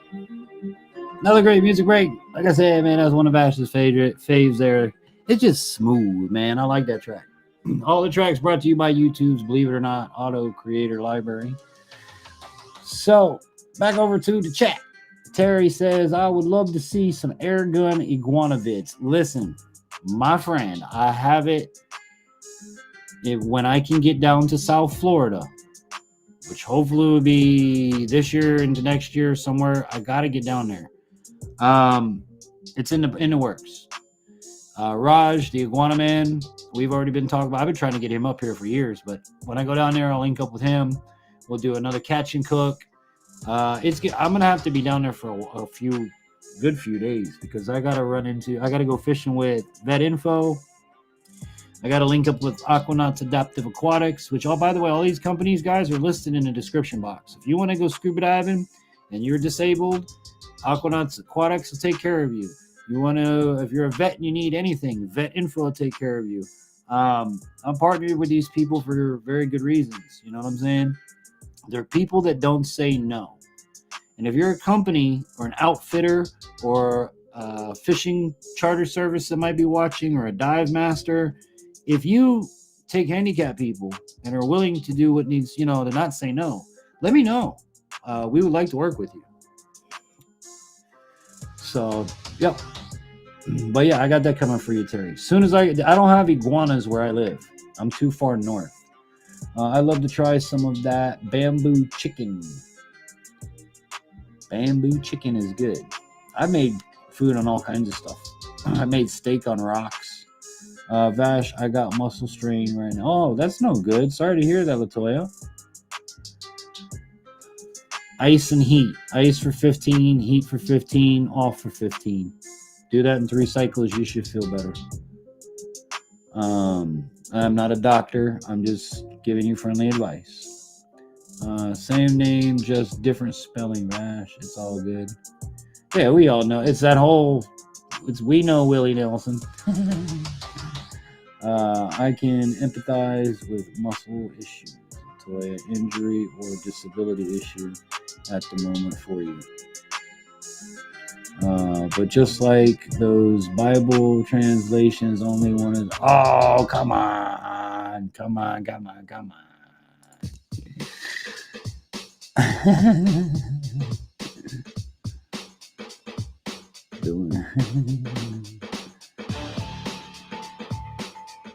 That's a good song to say. It's the end of the week. Yeah, it is the end of the week. I used to end every every night with what was that song? Hold on. I'd always end the bars with it. What the the hell was the name of it? Closing time. One last call for alcohol. So finish your whiskey and beer. I would, every night I close the bar with that song. Again, man, I wish my hands weren't tied here on YouTube. We would have so much fun in these programs musically. And it's just sad that you're limited by what you can do and the content that you can create and bring to people, you know. But there's money involved. There's always money involved. There's always, I got to get a penny for 100, you know. And it's sad because the publicity that you give these songs, like you hear them in the background, right? They're listed in my thing down below if you guys want to check them out. I list the names of the songs that we play. I promote the artists. That's free advertising. So isn't that worth what you want to try to get out of me for a YouTube creator, which ain't crap? They hit me with a claim, like I said, last week's video for one of those like, comment, and subscribe things that I played that are like 10 seconds long. They want to take half my revenue for a 2.5, 3 hour live stream. That's ridiculous.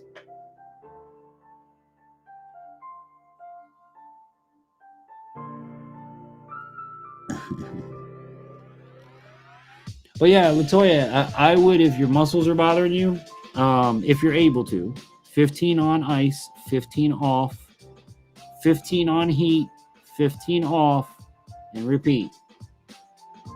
Okay? So always works for me. I've been dealing with, I don't know if it's tennis elbow or what the hell I did. I slept wrong. And now somewhere inside of my elbow that I cannot reach hurts. But that's the method I use to take it away. Ice and heat, ice and heat, and ice and heat. The heat, the ice brings down the swelling while the heat relaxes everything. And you do the cycles in between to give a break. I encourage y'all to check out this guy called Conversations with a Calvinist who makes comedy vids about the different denominations. He makes good fun of our theological differences. What's the channel? Conversations with a Calvinist. Okay. I'll check him out. I don't want to pull him up here because I don't have permission to. You know, I mean, I don't know how that works. I try to get permission before I put people's videos up. But then there's times where I just say, screw it, we'll see what happens. But again, it's free advertising when it is done. You know what I'm saying? I'm a person where when I make my content, I always check the box that no, it's not okay to sample my content.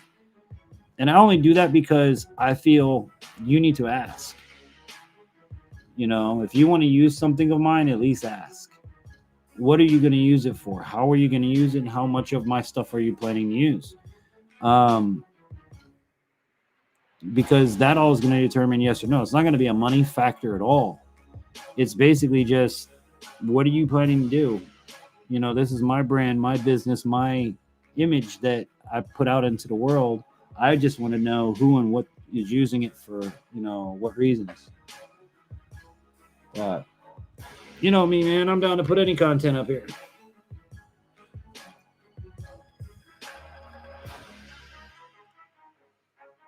And I know I can get away with it with the fair use and everything, but I don't know what happens. Like you guys got to understand, every live stream, when I hit the live stream button, I monetize all the live streams.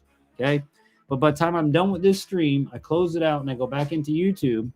It says limited advertising. Then I have to request a manual review of the video. Now, in the meantime, all of the views that have been acquired to this point that have earned revenue, I don't know if I get that money back. I don't know how that works. I don't know if YouTube keeps it, holds it, whatever the case may be. But I know when it says limited to no ads on your videos, that means you're not getting paid. So then I've had it take up to this Friday of the next live stream to clear customs. So it's nuts. I should do a reaction video to your videos. Hey, you have my permission. You have my permission. You're one of the people that have my permission. And again, with me, that's all you got to do. Hey, Infantry, I want to do an honest reaction video to you. Okay, bro. Have at it. Have at it. You know what I'm saying? Have at it a few times. I don't mind that.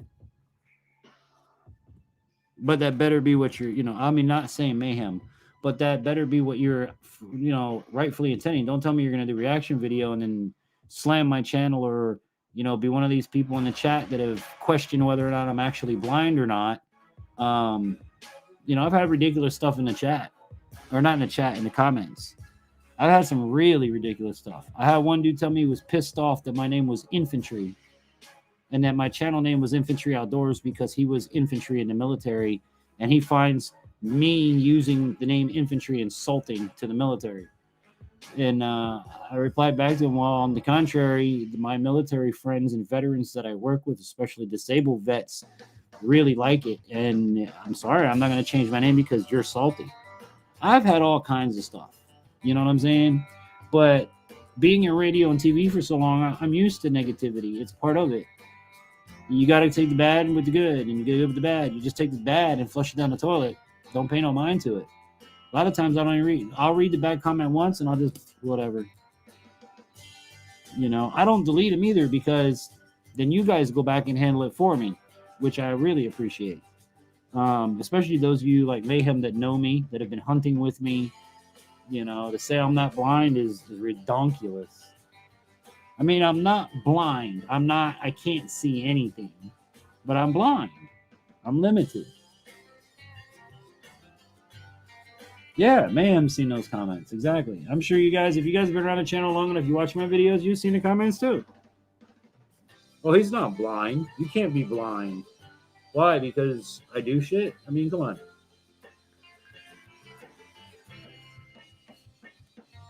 I'll tell you one thing.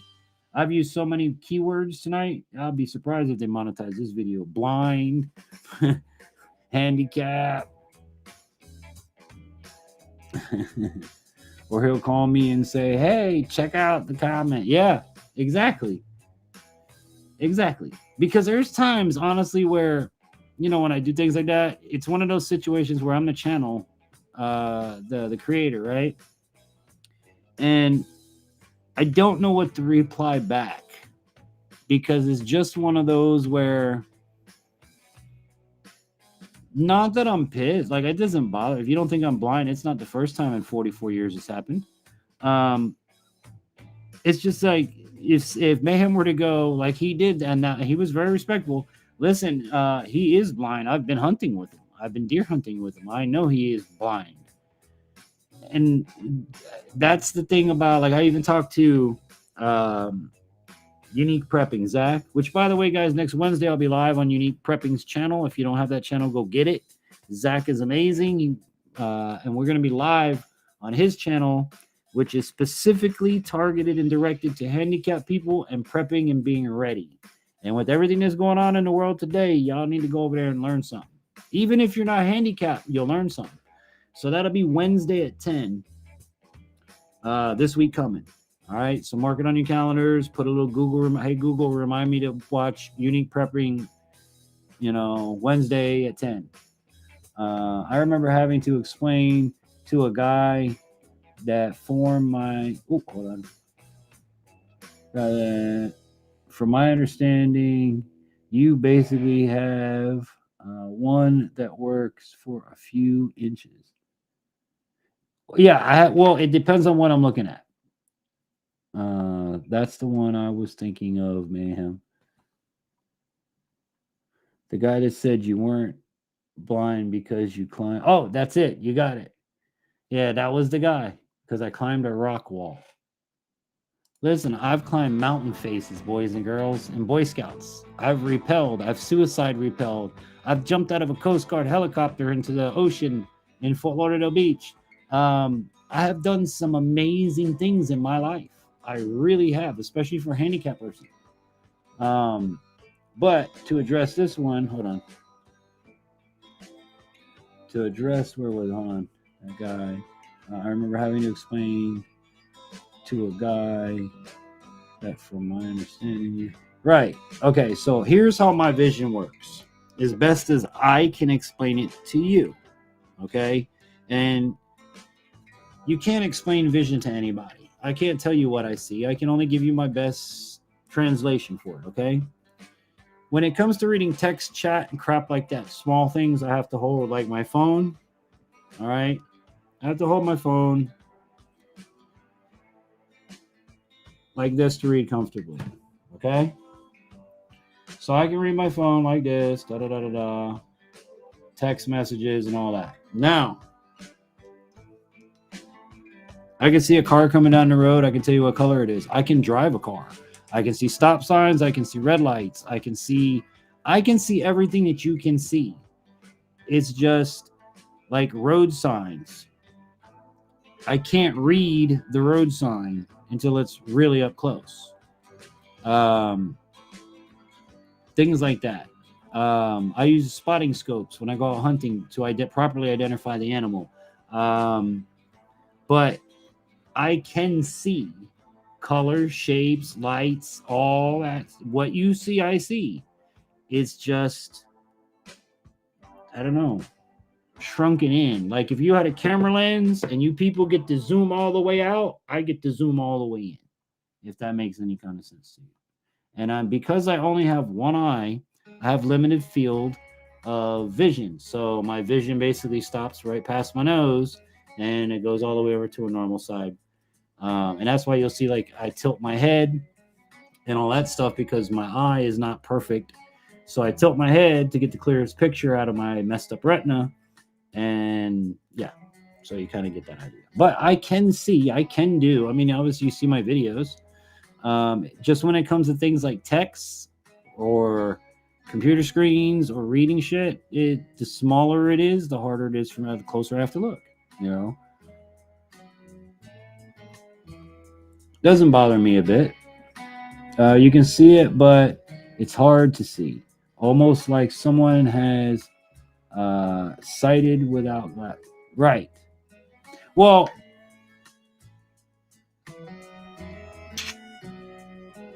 again, trying to explain to you what I see is difficult. And the other thing too is not everything is crisp.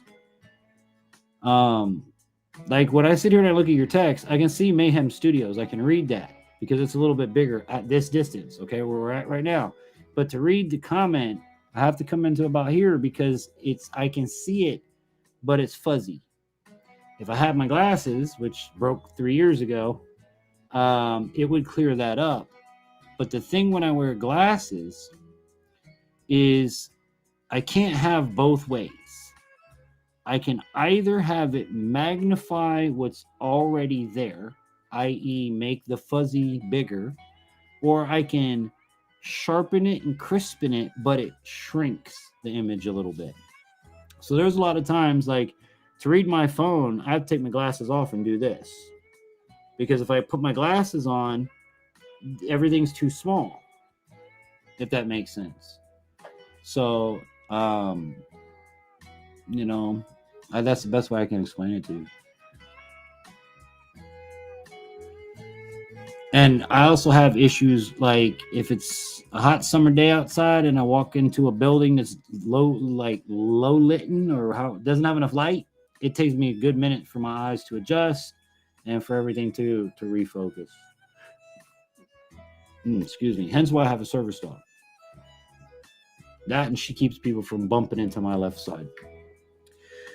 So one eye worse than me without glasses and sounds like you're looking through a tube without peripheral. I can't spell that last word. You got it, bro. All right. No, I have up and down and I have left and right. But because this eye, there is no eye, like the eye is there, it just doesn't work. There's no left side field of vision. So I tend to turn my head right more or left more. And I have to tilt it because my retina is not round like you guys is. My retina is in the shape of a keyhole. And it's actually called a keyhole retina. So I have to adjust my head until just to see, you know, to line up the right way. So when I go get pictures taken, I always tell the photographer, look, when I get up there, you're going to have to line up my head because I can't see the way you see. So if you tell me look at the camera, I'm looking at the camera, but my head might not be. And that's the other reason that I don't use head mount GoPro mounts, because I might be looking dead at what I'm looking at, but the cameras might be looking over there. So it's one of them things where I've never been into the whole head mount. As much as I would love to get into it and use one, I don't see straight, all the time. I can't wait to next. I'm telling you, dude, I can't wait to get up there. I want to go so bad. It's like ants in the pants kind of bad, but I just don't have the means to be able to do that.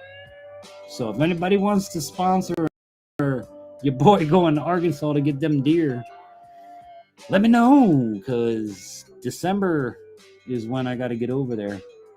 I got bad vision. That's annoying.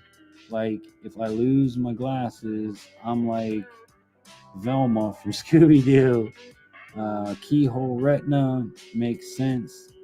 Now that you explain it. Okay, if you're smart enough to understand, I'm gonna break it down for you. Okay, I'll give you the jibba jabba jarbing. All right, here we go. And because you obviously know what a keyhole retina is, I'm gonna break it down for you. In the left eye, I have no optic nerve connecting my eyeball to the brain, so this eye is inoperable. The bad eye, the eyeball itself, is a better eyeball than the good one. My eyeballs are also smaller than normal people eyeballs, so that's another factor. Now in the right eye, I have a severed optic nerve, keyhole retina, cataract, detached retina, stigmatism. Like, I have a 3-page freaking thing about what's wrong with my eyeballs. I have floaters, which drive me absolutely batshit. If you guys don't know what floaters are, when you look at like a solid color, white, particularly light colors in my case, it looks like little tadpoles swimming through your eye. Like, you've ever taken a camera and it flashes you in the eye and you see something that's not there, that type of an image. Well, I have floaters that while I'm looking at the camera lens, every once in a while, one will go by the light ring. It's stupid annoying. But that's my stuff in a nutshell. To give you my vision specs, I am 2400 right now. If I put glasses on, I go to 2100, which is still blind. So, and to put that to perspective for anybody that doesn't understand, when you go take your eye test and the doctor goes, read the chart. Without glasses, I can only see and tell the doctor. There's a difference. You have to see it and distinguish the letter E. If I put my glasses on, I can read S, L, and then the next line. And that's as far as we get. So I'm one line short of a driver's license. Wright's trapping. What's going on, Coyote? Welcome to the program. He has been drink too much Bud Light. Who? You drank too much Bud Light? I don't drink no more Bud Light. You don't see straight. So you must be gay. Yeah, no. I say crooked.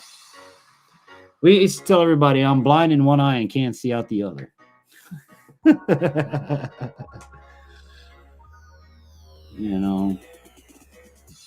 Trust me, guys, I've heard all the blind jokes. I've heard them all.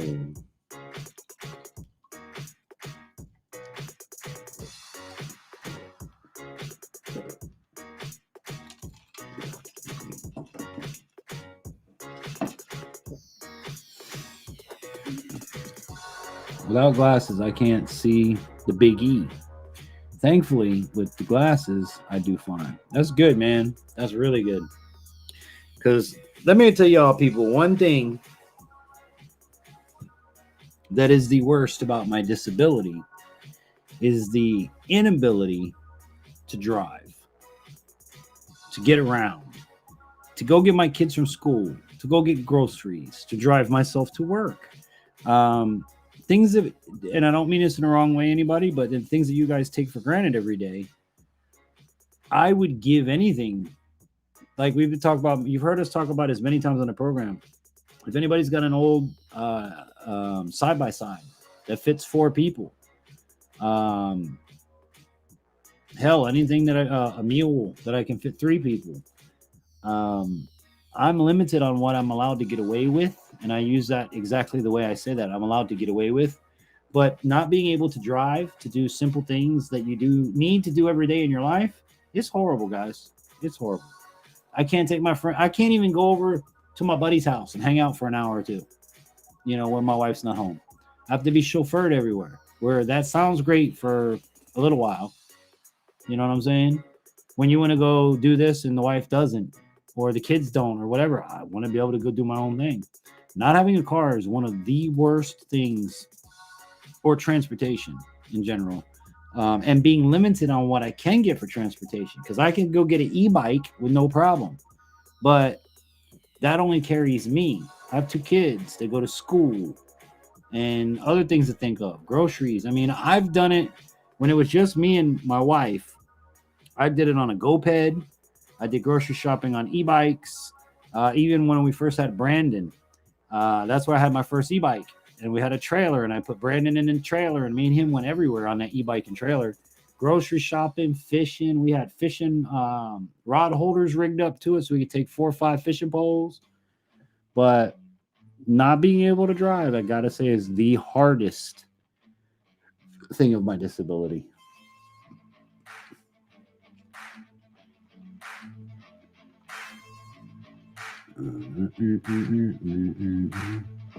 I see, said the blind man to his deaf wife on the telephone. He'll never be able to drive a semi like me. Dude, I could drive it. Let's put this in the right way there, Mr. Mayhem. I could do all things in Christ who strengthens me, son. I know how to drive a tractor trailer. I've done it. I can't legally do it. All right? Look, your boy was a repo agent for over a year. I was paid to steal cars. That's right. Paid to steal cars in South Florida. That was some fun times. Crazy times. But some fun times. But yeah, I have a semi. Sort of. Like if you gave me a refresher course, I could, you know, I could do it. Maybe not like the best, like you back up a trailer and all that shit, but I'll get us home. I was always the guy where if you were too drunk or too fucked up to get home, I was the one that got everybody home. And if I said no, that meant that we were either too far from home or I was just as bad as you were. But I was always everybody's last resort. Hey, dude, you know, we're really messed up. Why don't you drive us home? Okay. You know. I have a different reason for not driving, but I'm living with that struggle too. It's definitely annoying to say the least. Yeah, man, when you got to call somebody to take you somewhere, do something, and then you start pissing off the people over, you know, you're burdening people. And I'm always one that never wanted to burden anybody, and nobody has ever complained about taking me anywhere, grocery shopping, nothing. You know, thank God I had the people that where they were, when they were in my life, because it's hard, you know what I'm saying? Like you got to go places, you got to do things. And when you can't, it's tough. And then when you get a family, it gets even harder because then they got to go places. I like messing around with the doctor and read the little writing at the bottom where it says where it was made after remembering it. I messed up my doctor one day and memorized the whole chart. And he came in and I ripped it off to him and he was like, what the hell? Yeah, I've done that before.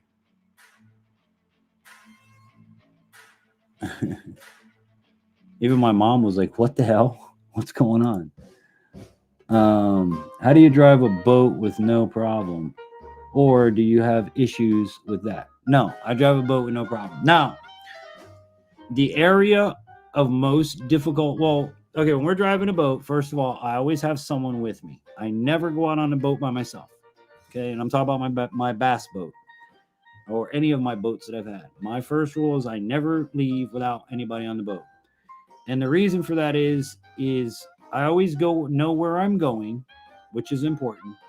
But when you're in the Everglades, when you're in the swamp, there's dead logs and alligators and things that you hit that you didn't know were there.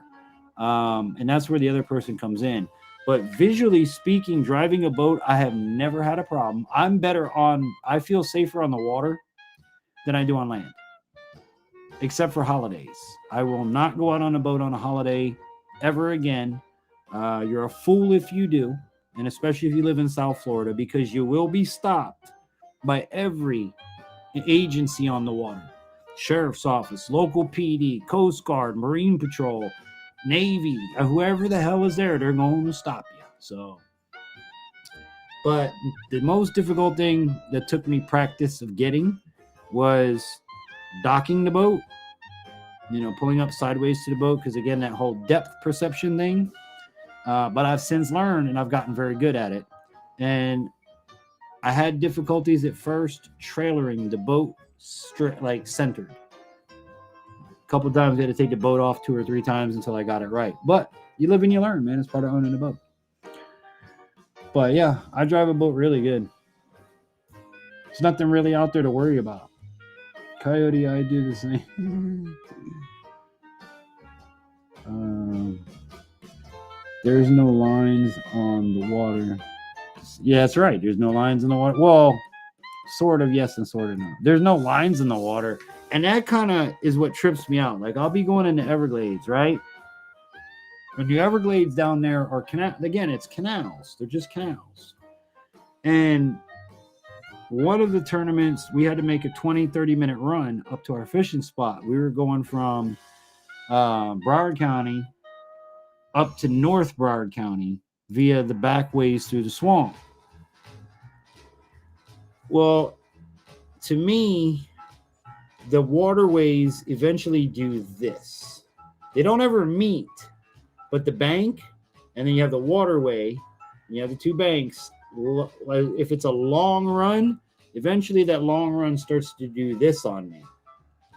And it messes with me and trying to stay straight and keep my line. So every once in a while, as I'm driving, I look over at the bank and I judge the distance between the bank and my boat to make sure I stay in a straight line.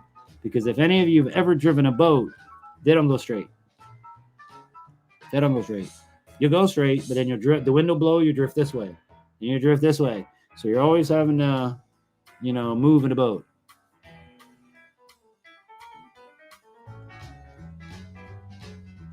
I just got old man eyes.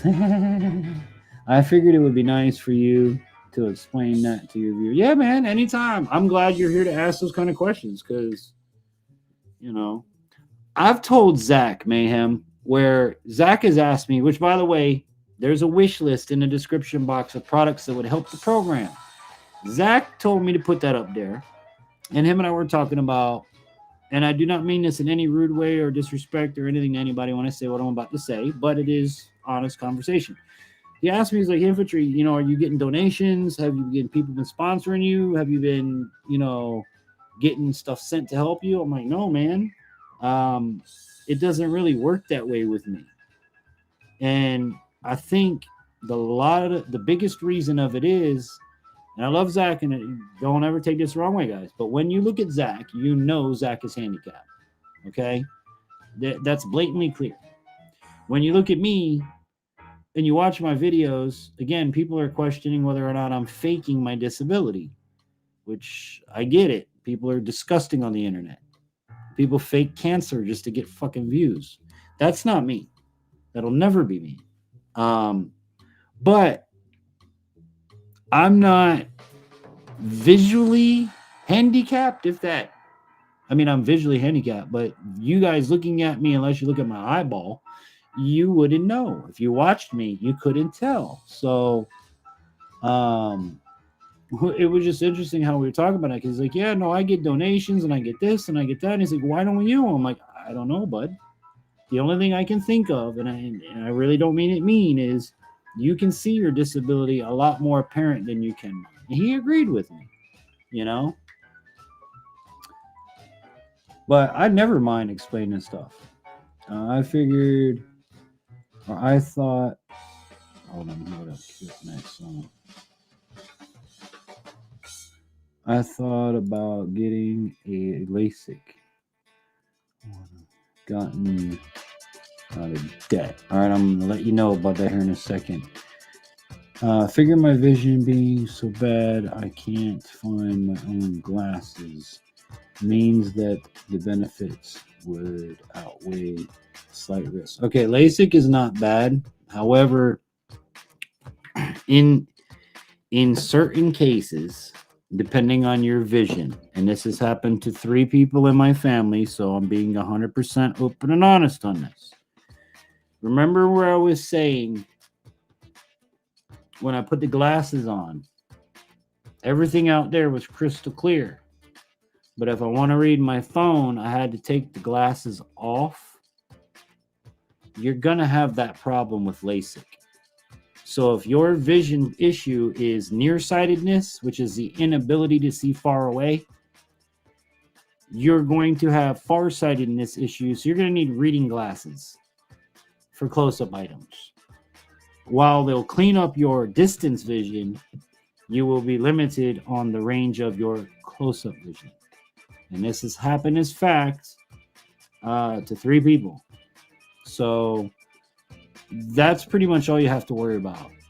I mean, if you're fine with a pair of readers, then great, you know what I'm saying? But there's limited and no risk to that LASIK shit. But they won't do it to me because they won't do anything to me because 2 things. 1, I only have 1 eye. So if you mess this one up, I'm blind, 100% for life. Number 2, nothing that they have right now can give me better vision than what I currently have. And risking anything would mess it all up. So that's that in a nutshell. But LASIK, you should be fine, dude. Again, you're just going to give up. If it cleans up your short vision, you're going to give up far away vision. You're going to give up one for the other. Okay? That's just how it's going to work. And then doctors should advise you of that. It's hard for me to wear my glasses because of claustrophobia. I have never heard of that one, dude. I get claustrophobia. I have a little bit of it. It doesn't bother me so bad, but the thought of it bothers me. So I guess I have claustrophobia. I don't have a fear of being in tight spaces. I have a fear of being stuck in tight spaces. But wearing glasses and claustrophobia, I've never. That's a new one by me, pal. That's interesting. Yep, and it's true about looks. People see my scar, but if I cover it, they think that I'm normal since they don't see my... Exactly. And again, you guys are viewers. If you watched my videos, if I didn't tell you I was blind, you never would know. And that's part of what I've always enjoyed about my being me and the handicapped person that I am. I've always enjoyed the find out factor. When you first found out I was blind and you go, holy shit, dude, you're blind? It could be weeks, months, and years that you didn't realize or know that I was blind. And all of a sudden somebody relates it to you, tells you, or you find out, you know what I'm saying? And that's what I enjoy is that, holy shit, you're blind? I've had pastors exactly say that. Ministers, politicians, holy shit, you're blind? Yeah, because it's that much of a wow factor. And that's always what I've enjoyed about this is you can't sit here and piss and moan and tell me you can't do something when I'm out here doing it. And not only am I doing it, I'm trying to bring the ways for you to be able to do it. Because I hate when people tell me or have told me, no, you can't do this. You're blind. No, you can't do this. We can't facilitate you. No, you can't do this. Da, da, da, da, da. No, you can't. No, you can't. I don't like that. That makes me mad. So I had to go to the sheriff today, renew my CWP, and I told the lady that I'm a YouTuber and please don't swat me. Just call and check. And any animal calls, call me. There you go. Yeah, if you guys are, live streamers or you do anything like that, I would encourage you to meet your sheriff or police chief and say, hey, here's my card, here's what I do. I just want you to be aware if a call ever does come through. And I always tell you guys too, I don't push it because I'm not sponsored by it, but I encourage you to always live stream or broadcast using a VPN and network it outside of your area. I this week got hacked on Instagram 3 times in the course of 3 hours. As soon as I unlocked it and unhacked it, the some gun got right back in and hacked me again. So do your due diligence. Get a VPN if you're going to stream. Set it up right so that you can't be pinged. And meet your local authority, good, bad, or ugly. At least go and say, this is what I do. Please don't come in and shoot my family because I'm live streaming. But yeah, and back to the looks thing, Bash. I've even brought up to my wife, I was like, maybe I should wear an eye patch. Then maybe people won't question it so much, or maybe it'll be that stick out factor. Because to be honest, don't take this the wrong way, guys, but I would love to have donations like Zach does. I would love to have people put money in the pot so I can grow the channel. Every little bit helps because it's expensive making stuff. You know what I'm saying? Licenses cost money, gas costs money. And I don't mean to sound pissy and moany about money, but most of us in the chat tonight are in the same boat as me. We're all living on disability and trying to get by. And I'm trying to make something. I'm trying to create something. So, saying if I got donations and whatnot, I'm not going to lie. That would definitely help. Everything that this channel generates does not go to me, my wife, and my kids. Everything this channel since almost 7 years ago when I started this channel, everything has come out of my pocket to pay for this channel. And everything this channel has made in revenue has gone back into this channel to buy cameras, computer equipment, fishing licenses, hunting licenses, whatever I need it's for the business. That's where it goes. All the donations, same thing. I put it right back into the program because there's nothing in the I can't afford the program on my own. It's hard, especially like the things I want to do and bring to you guys. Traveling, going to Mayhems to go hunt and get my deer in December. The gator hunting coming up in 3 weeks. We need bang sticks. We need treble hooks. We need gas. We need stuff like that. So, plus the money to buy the license to get the 2 tags. And then I have to take the meat to the processor afterwards. So it all adds up. I had to go to, okay, got that one. What's up, Motivational Doc? Just seeing how you are. I'm in Boston right now. Nice. Just wanted to say hello. Well, my friend, enjoy it up there. Have a lobster. If I was up there, that's all I would be eating. You know me, Doc. I love my lobster, bro. But it's good to see you. And don't forget, Doc, when you get back and you get some time, I know everybody wants us to team up again and do another great program. So, love you, my friend. Enjoy yourself up there in Boston. Gonna have a Boston lager. And you're gonna park your car in Harvard Yard. Don't forget to park your car in the dooryard, okay?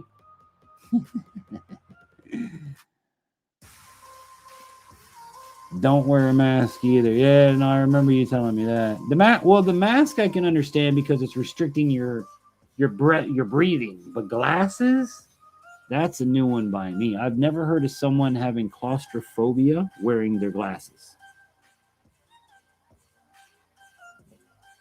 Doc, have you ever heard of that? Have you ever heard of somebody having claustrophobia wearing their eyeglasses? Because that's a new one by me. She was watching my channel when I was leaving. I showed the lady one of my live streams with my background, and she was impressed with it. Good, man. That's great. That is fantabulous.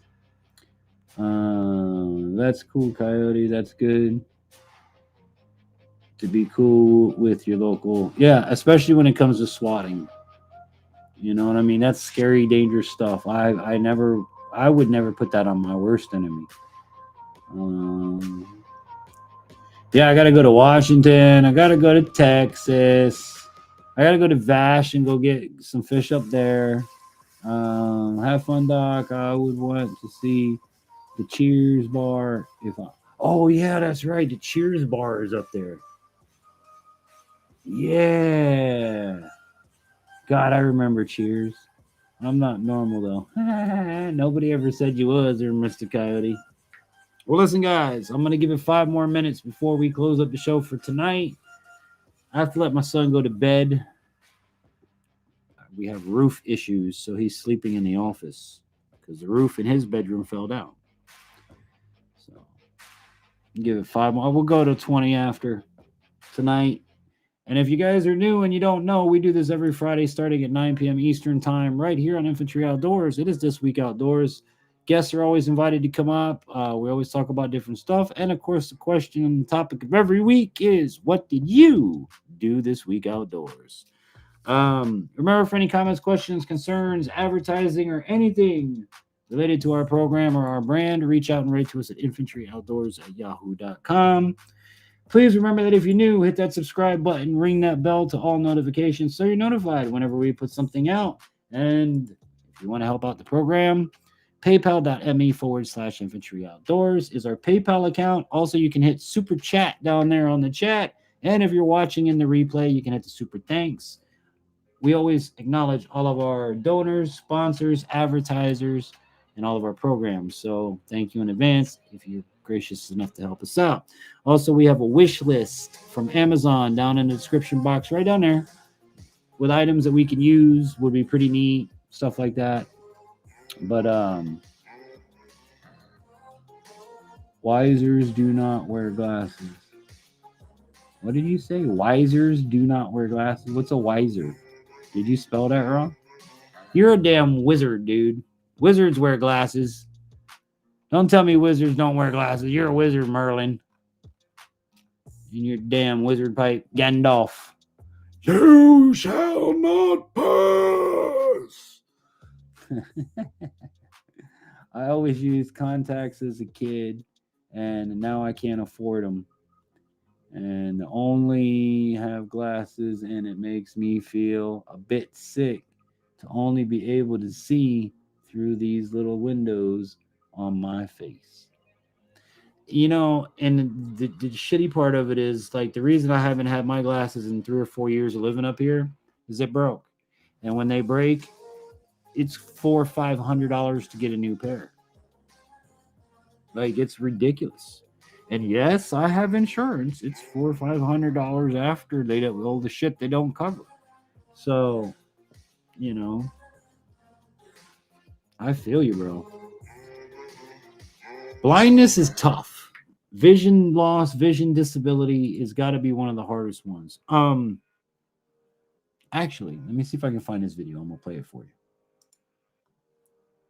Because this kid, British kid, I found it the other day.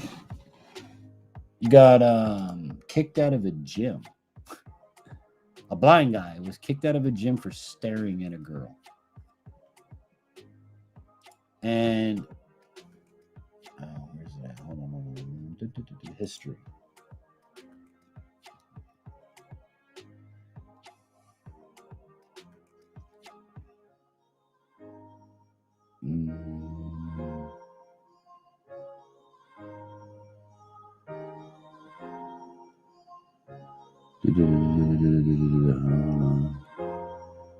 I will find it.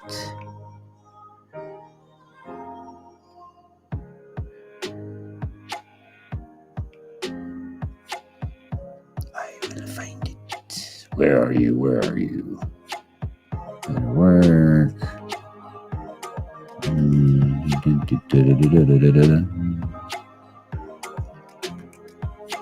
Come on, mate. Where are you?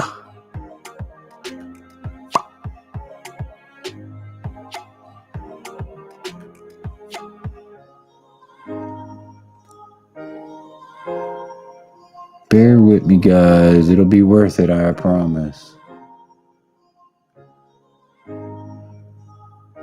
And you may have seen it. I don't know. Wow, wasn't that many days ago I watched it?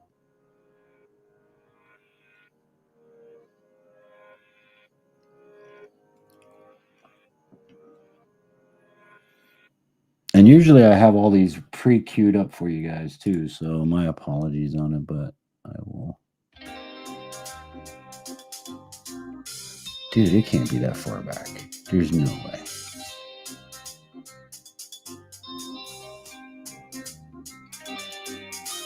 No, it's gotta be back up.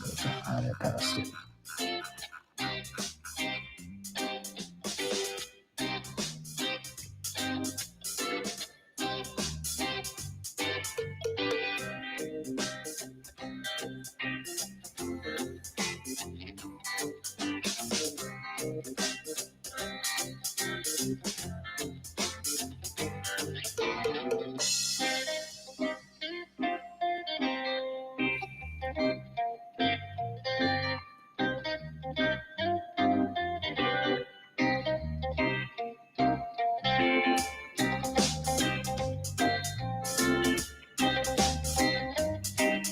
Here it is. All right.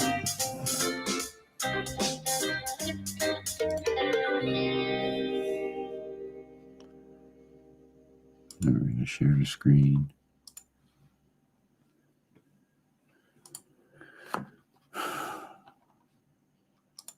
All right, guys. So, title of the video is Blind Man Kicked Out of a Gym After Being Accused of Staring. All right. Now, this was on a podcast, so. And now to something new and exciting in the AI space, Grammarly Go. It's a new product that offers personalized. I actually got caught and backed into a corner a bit by this woman and asked me to leave. I was like, I'm literally blind. And I wasn't as confident. They asked you to leave? Yeah, they got me out of there.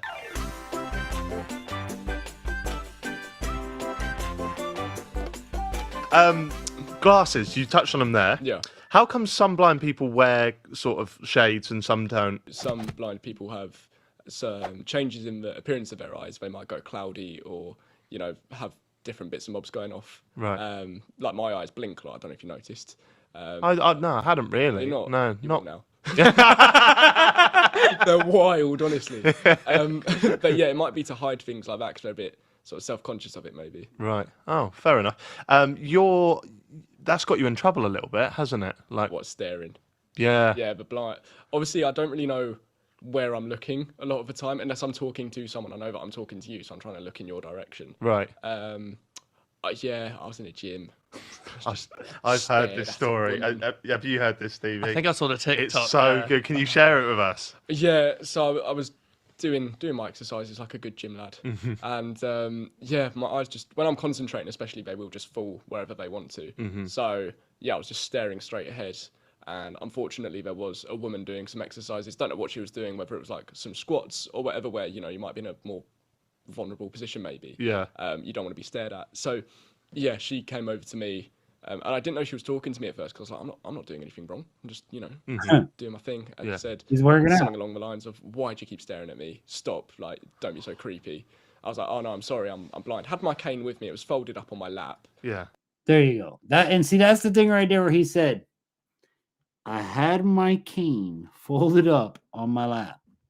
Now, yeah, exactly. But I gotta pause every so often. But he did address a good thing there about the glasses, because I've even had people try to say, well, where's your glasses? You're not blind. Just because I'm blind doesn't mean I have to wear glasses. Doesn't mean I have to wear sunglasses. It doesn't even mean I have to have a service dog or a cane with me at the time. It still makes me blind, and it still makes me handicapped. So, just saying. And yeah, she wasn't having any of it. There's a culture, isn't there, around, you know, trying to catch out gym creeps, which, I mean, fair enough. We don't want any creepy behaviour anywhere. But how is she not having any of it when you've literally got a cane? Like, if you, my disguise, mate, so I can stare at women. I mean, that is, if you're a pervert, right? Yeah. You're the most committed pervert in the world. Yeah, literally. That's wild, isn't it? Yeah. No. Dude, just to touch on that, what he said was, that she was trying to say that he wasn't blind, that he was being a pervert, and his cane was part of his scam to look at chicks squatting down and all that crap. So I don't know, maybe she just didn't clock it. Maybe she was just really angry or uncomfortable at the time and didn't clock it, didn't believe it, wasn't having it. Yeah. Thought it was my water bottle. I don't know, something like that. Who knows? Like a froob. Yeah. Like one of them alcoholic tube shots you get. Like, it's the most inconvenient shaped container for a drink I've ever seen in my life. So did that escalate? Yeah, she said she'd go and get the manager. I don't think she ended up getting the manager because it was a really, really young girl by the sounds of it. Right. I don't know. Yeah, she just, I think she got backed into a corner a bit by this woman and asked me to leave. I was like, I'm literally blind, and I wasn't as confident. They asked you to leave? Yeah, they got me out of there. No way. Yeah. They got me. I was in a different place. So the gym I go to now, I've got a really good relationship with all the staff. And that's really messed up. All right. They asked him to leave. He has a blind stick. He's 100% blind. And the woman's accusing him of looking at her foo-foo. Well, ladies, if you don't want us to look at your foo-foo in the damn gym, put some freaking clothes on your ass, okay? Very simple. If you go to the gym in hoochie shorts and hoochie coochie this, your hoochie coochie gonna fall out and you get what you deserve. You get what you deserve. If you don't want to be looked at the gym, then put some damn clothes on. Put sweatpants on. You know, this guy here, he don't even know who the hell's yelling at him. You know, and he gets kicked out of the gym. They know me. Everyone in the gym knows me as, he's the guy with a cane. Keep out his way. Yeah. But this was a new place I've never been to. I'd gone with a friend who was doing exercises down the other end of the gym, so I didn't see any of this happening. And yeah, so this young gym worker, just said, sorry, can you leave? We can't have other people being uncomfortable. Oh my God. Yeah. Did you ever go back there? No. Oh, no. good. Can you say lawsuit? Bam, bam, bam, bam, bam. Wouldn't do. I wouldn't. Well, I got loads of comments on this video being like, sue, sue, sue. It's not really a British thing, is it, to sue? It's more American. No. But I feel like there would be a case there. I've had some lawyers reach out to me as well, being like, really? I'll represent you. Yeah. Wow. And see, I would tell the brother to sue, not so much for the money, but to put the business in the right place.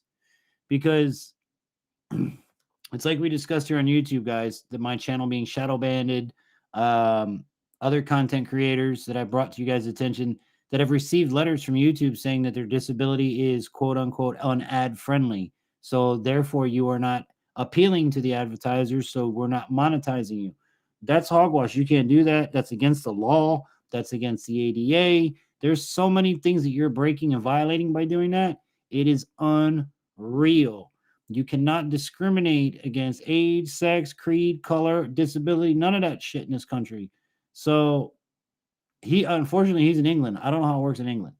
In this country, I would sue sheerly on principle, not for money, for the principal fact of you're making people uncomfortable because you're disabled and you have to leave. I'm going to own your damn gym before we're done. Trust me. Oh, maybe. I wouldn't do it. You wouldn't do it? No. Not worth the ag. Too long ago. I can't prove it. Yeah. Oh, yeah. Yeah. You could give it a go, get that million, get a new Fiesta. What a prick, though. What a prick. Yeah, Exactly. It was rough. It knocked my confidence quite a lot. Like, it made me feel like I was different. And like I was saying, like, being blind is a problem, causes problems. How old were you, did you say? 17. And you are, what are you now? 21. Fucking hell. Fucking hell. That So, was mate, I'll sue. I'll be your lawyer. You don't want that. You do not want that. Mate. Where's that button? What do you guys think in the comments? Sue or don't sue? Comment in the chat. Would you sue? Can I just write a letter and just says, And not just would you sue because you're a money grubber? If that's the reason, then I mean, hey, there's reasons. Maybe you want to grub that money. What's the reason you would sue? prick on it? Can I just do go that? on, post it. You owe Tobes $5,000, prick. Is that it? 50 grand. That discomfort.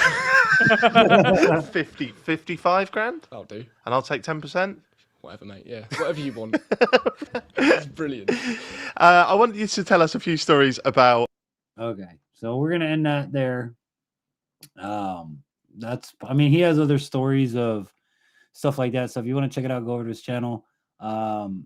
This was actually found on Happy Hour Podcast. So go over and check them out. Give them the respect they deserve. Thank you for checking that out with me, guys. And again, I want to hear what your thoughts are in the chat on would you sue, would you not sue? And after that, that's where we're going to be wrapping it up for tonight. Oh, excuse me.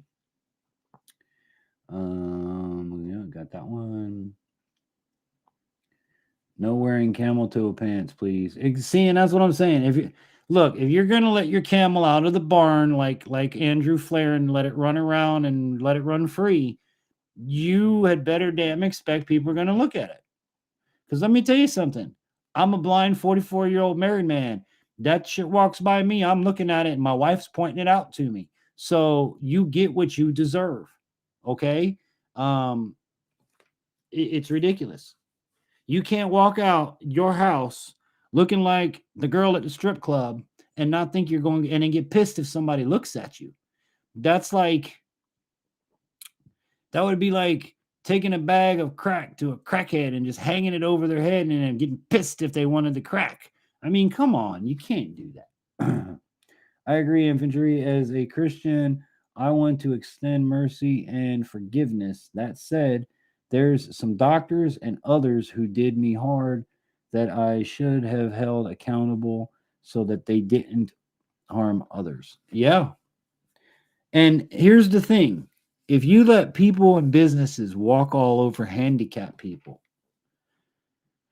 then what kind of person are you to allow a person who is not able, in most cases, to defend themselves, stand up for themselves, or in this guy's case, even explain his damn self? That's when other people need to step in and step up, because there's some people's disabilities where they're childlike, where they, and the way things are handled and the way that people, that's why I'm glad in this country, I've been an advocate for the disabilities my entire life. I was the model student for all of Broward County for 12 years of school. I was a Disney Dreamer and Doer Award winner.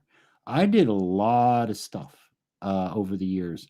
I helped advocate disability parking and disability accessibility in my counties when I was in scouting. I'm currently, as we've talked about, I'm trying to find out how to change this law, this disability law in Florida. I'm always trying to make it better for disabled people, and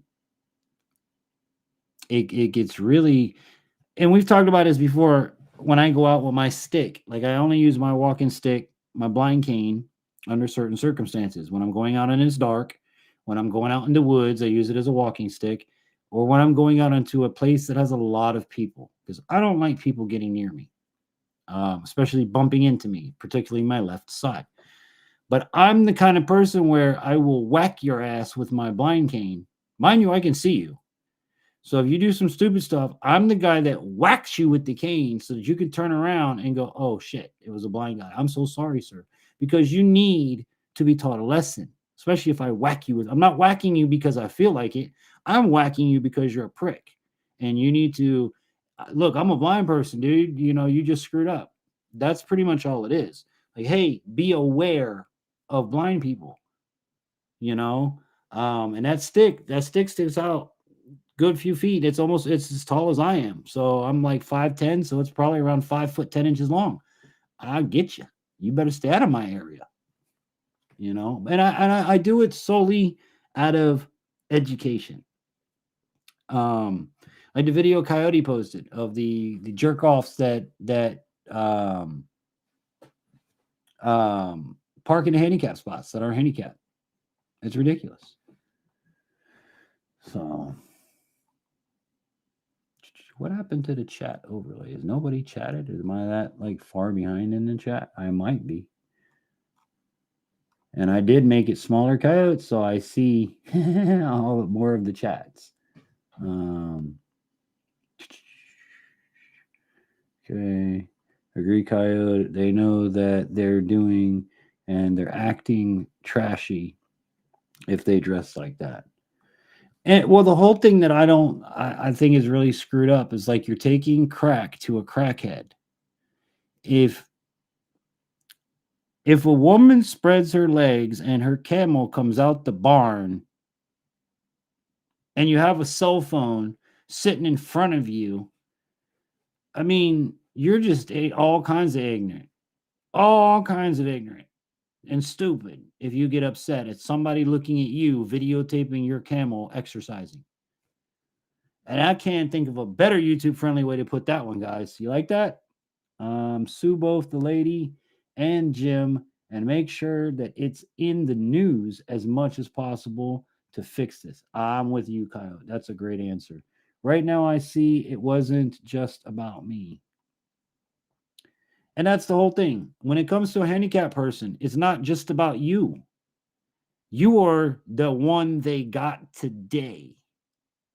If you don't put a stop to it, they're not going to, who knows what they're going to do to the next handicapped person.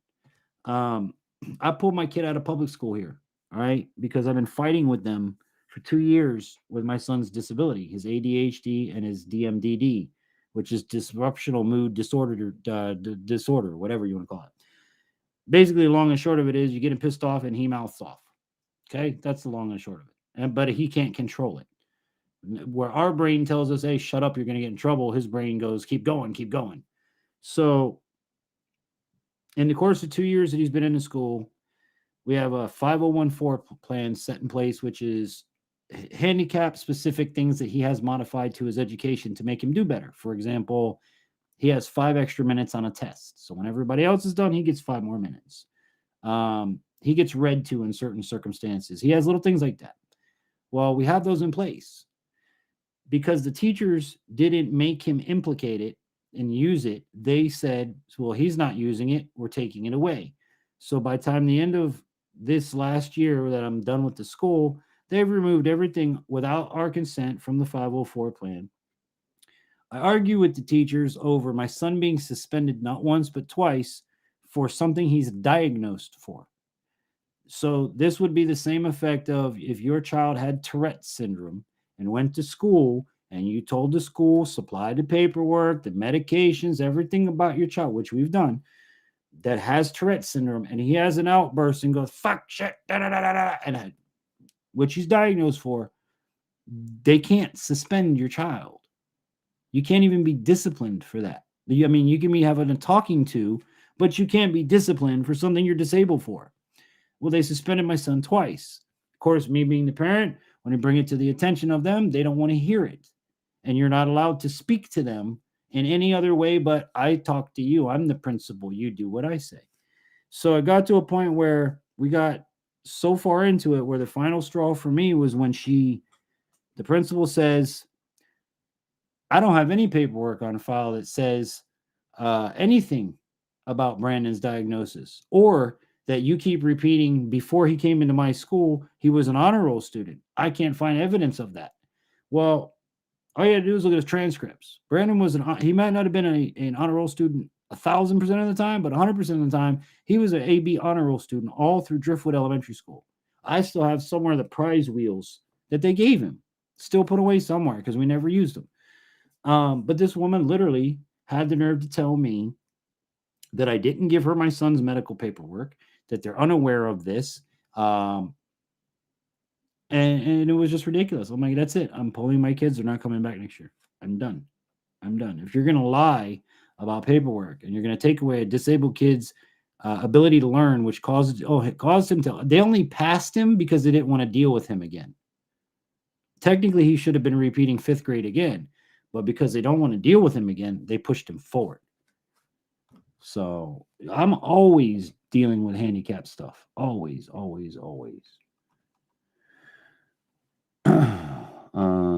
Right now, see, about me.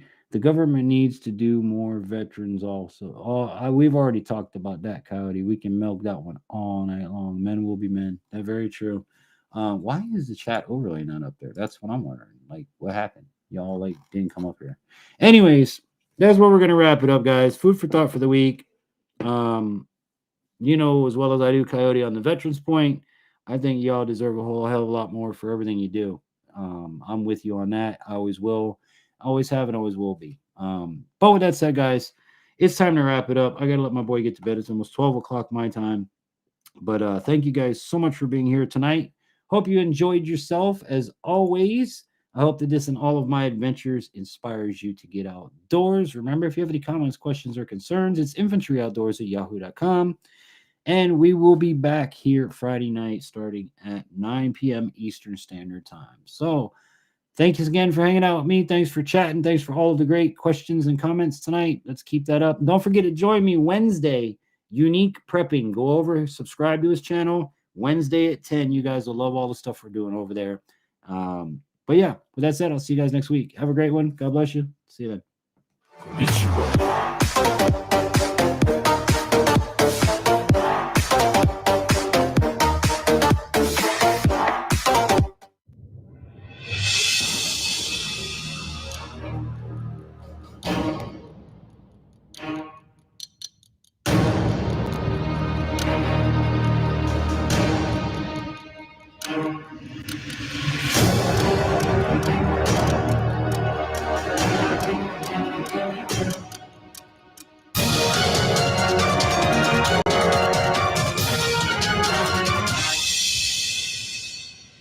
This Infantry Outdoors live stream was brought to you in part by Water Purification Products, providing the complete package for all your purifying needs, including sales, installation, and services. They're fully licensed and insured. Visit them at waterpurificationproducts.com or call 954-979-5066 for pure water at your fingertips. And Mayhem Studios for all your multimedia needs. They'll give your business or organization a professional look to include videos and logos. Contact them at mayhemstudios@yahoo.com or call 479-322-0700. Add a little mayhem to your media. In association with ZW Designs. Need a website or app for your business? ZW Design has you covered. They'll get you looking professional in no time at affordable rates. Visit them at zwdesigns-agency.com or call 970-759-2739.